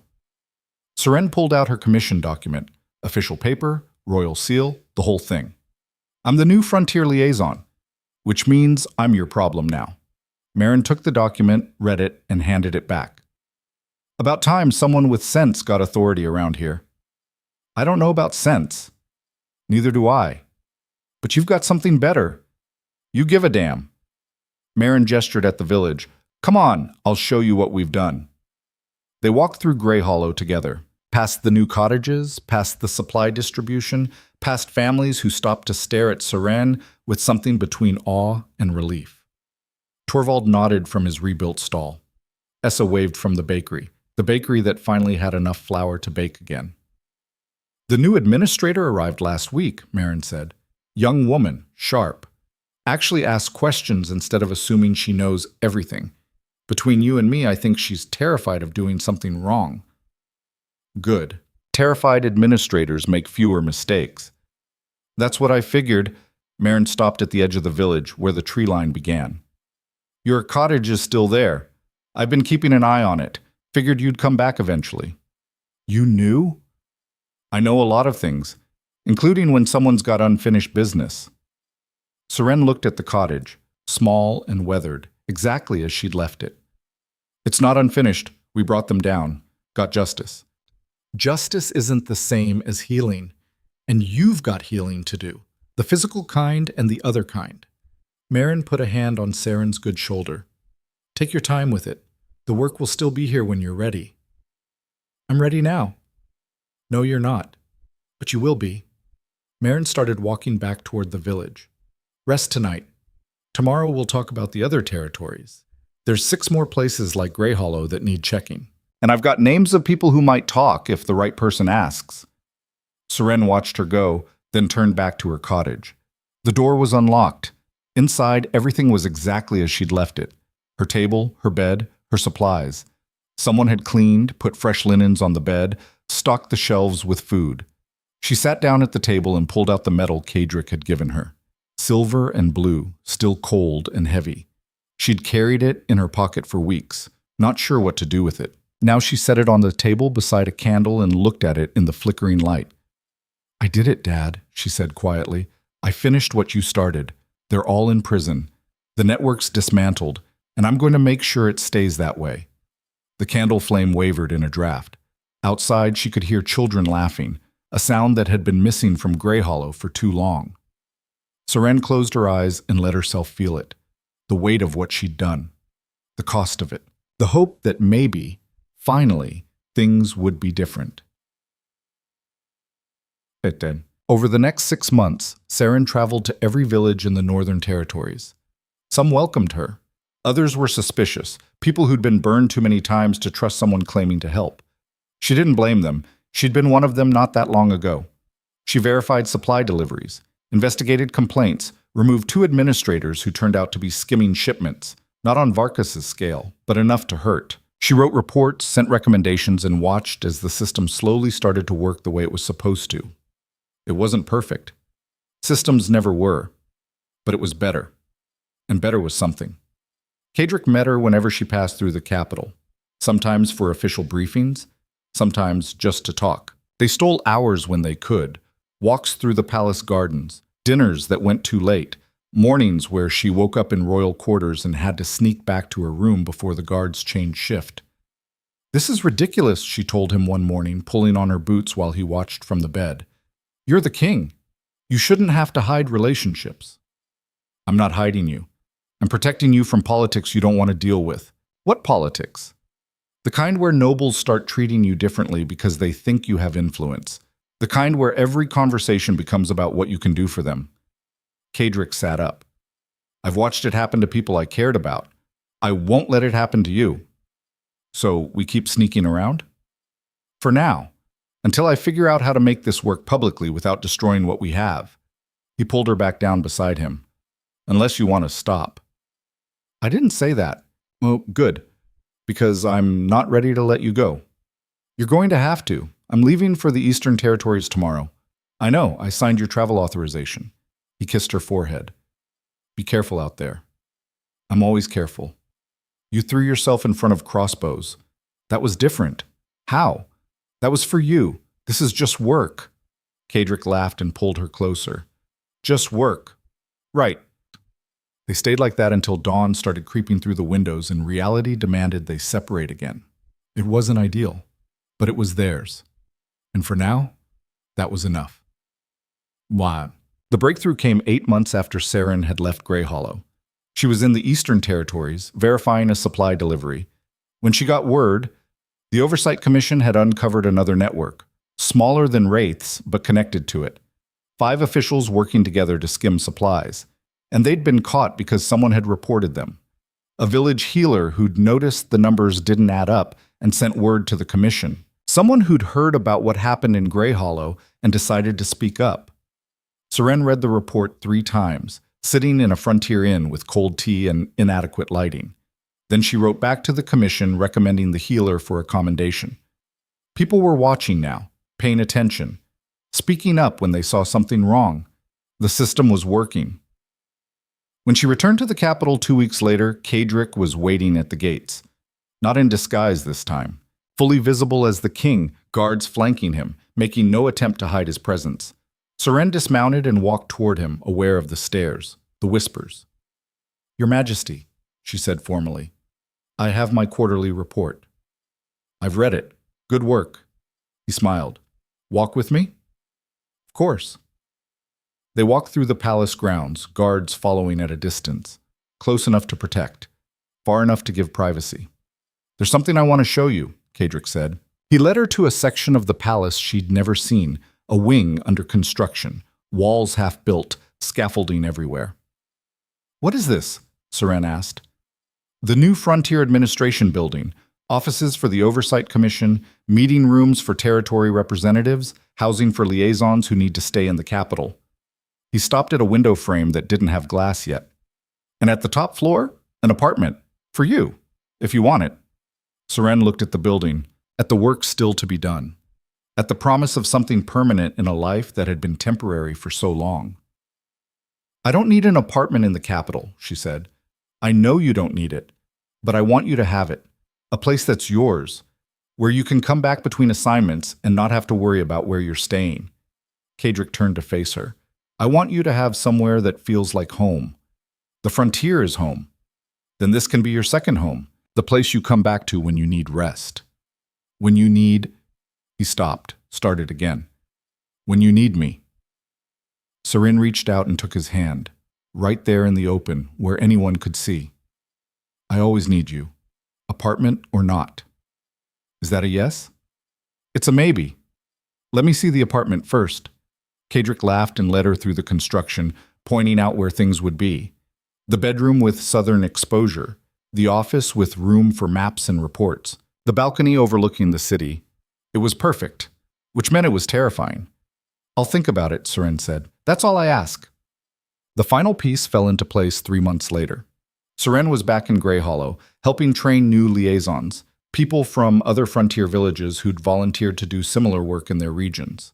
6 of them, all committed to making sure what happened with Wraith's network never happened again.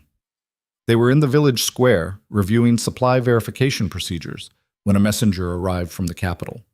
Royal courier riding hard, message sealed with the king's personal crest. Seren opened it, aware of everyone watching. Inside, an invitation. Not a summons. An invitation to a formal ceremony in the capital, a public declaration.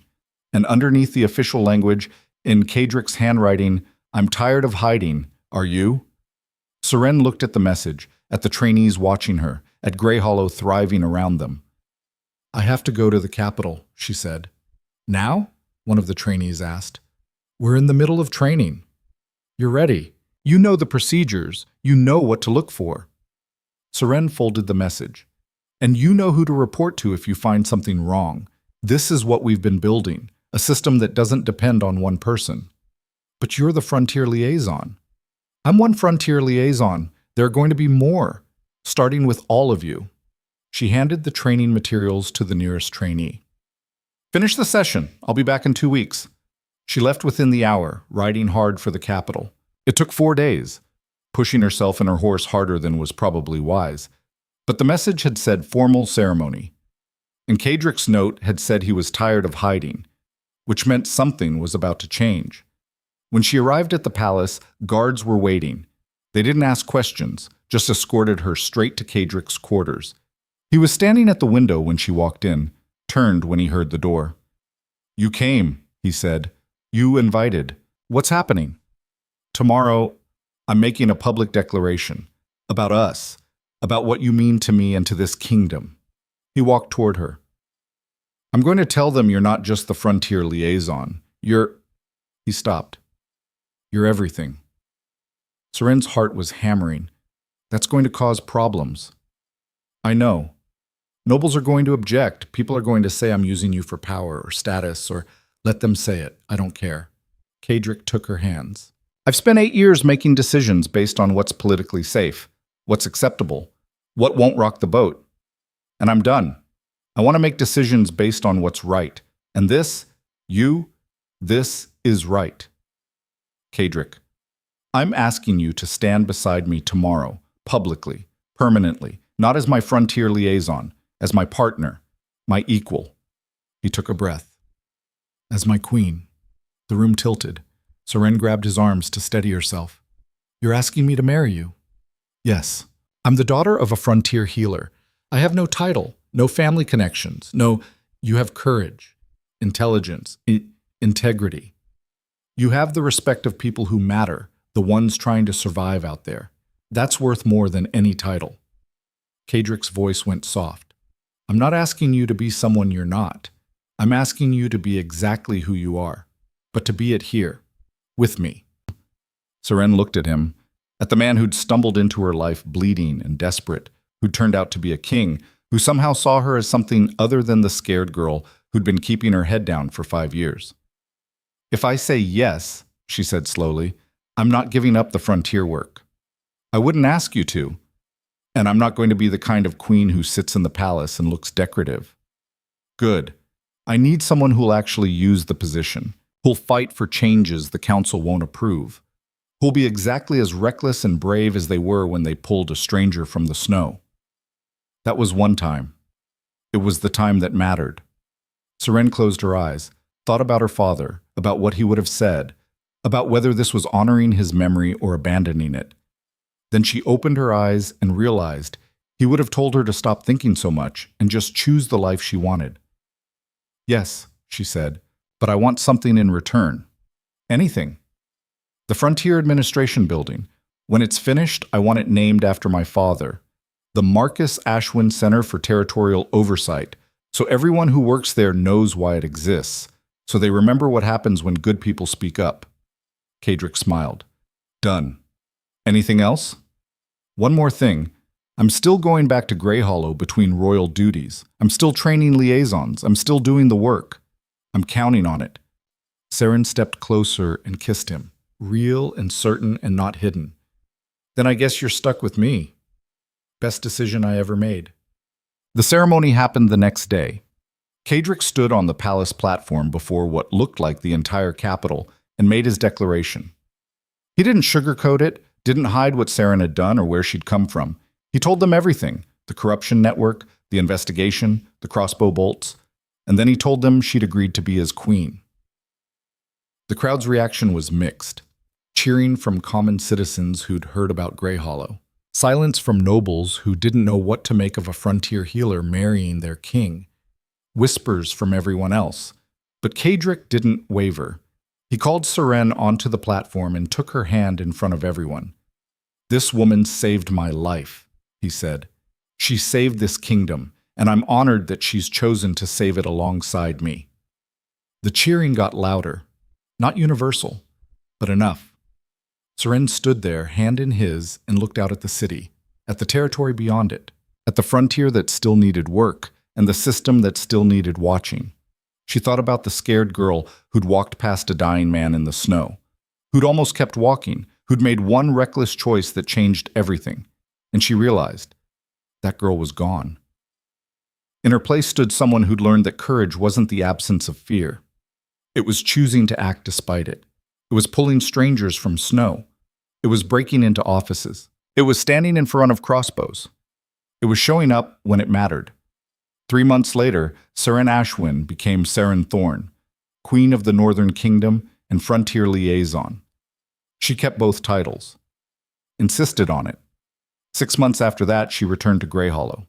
Not as a visitor, as part of a rotation. She'd spend 3 months in the capital handling administration, 3 months in the territories doing field work. The nobles hated it.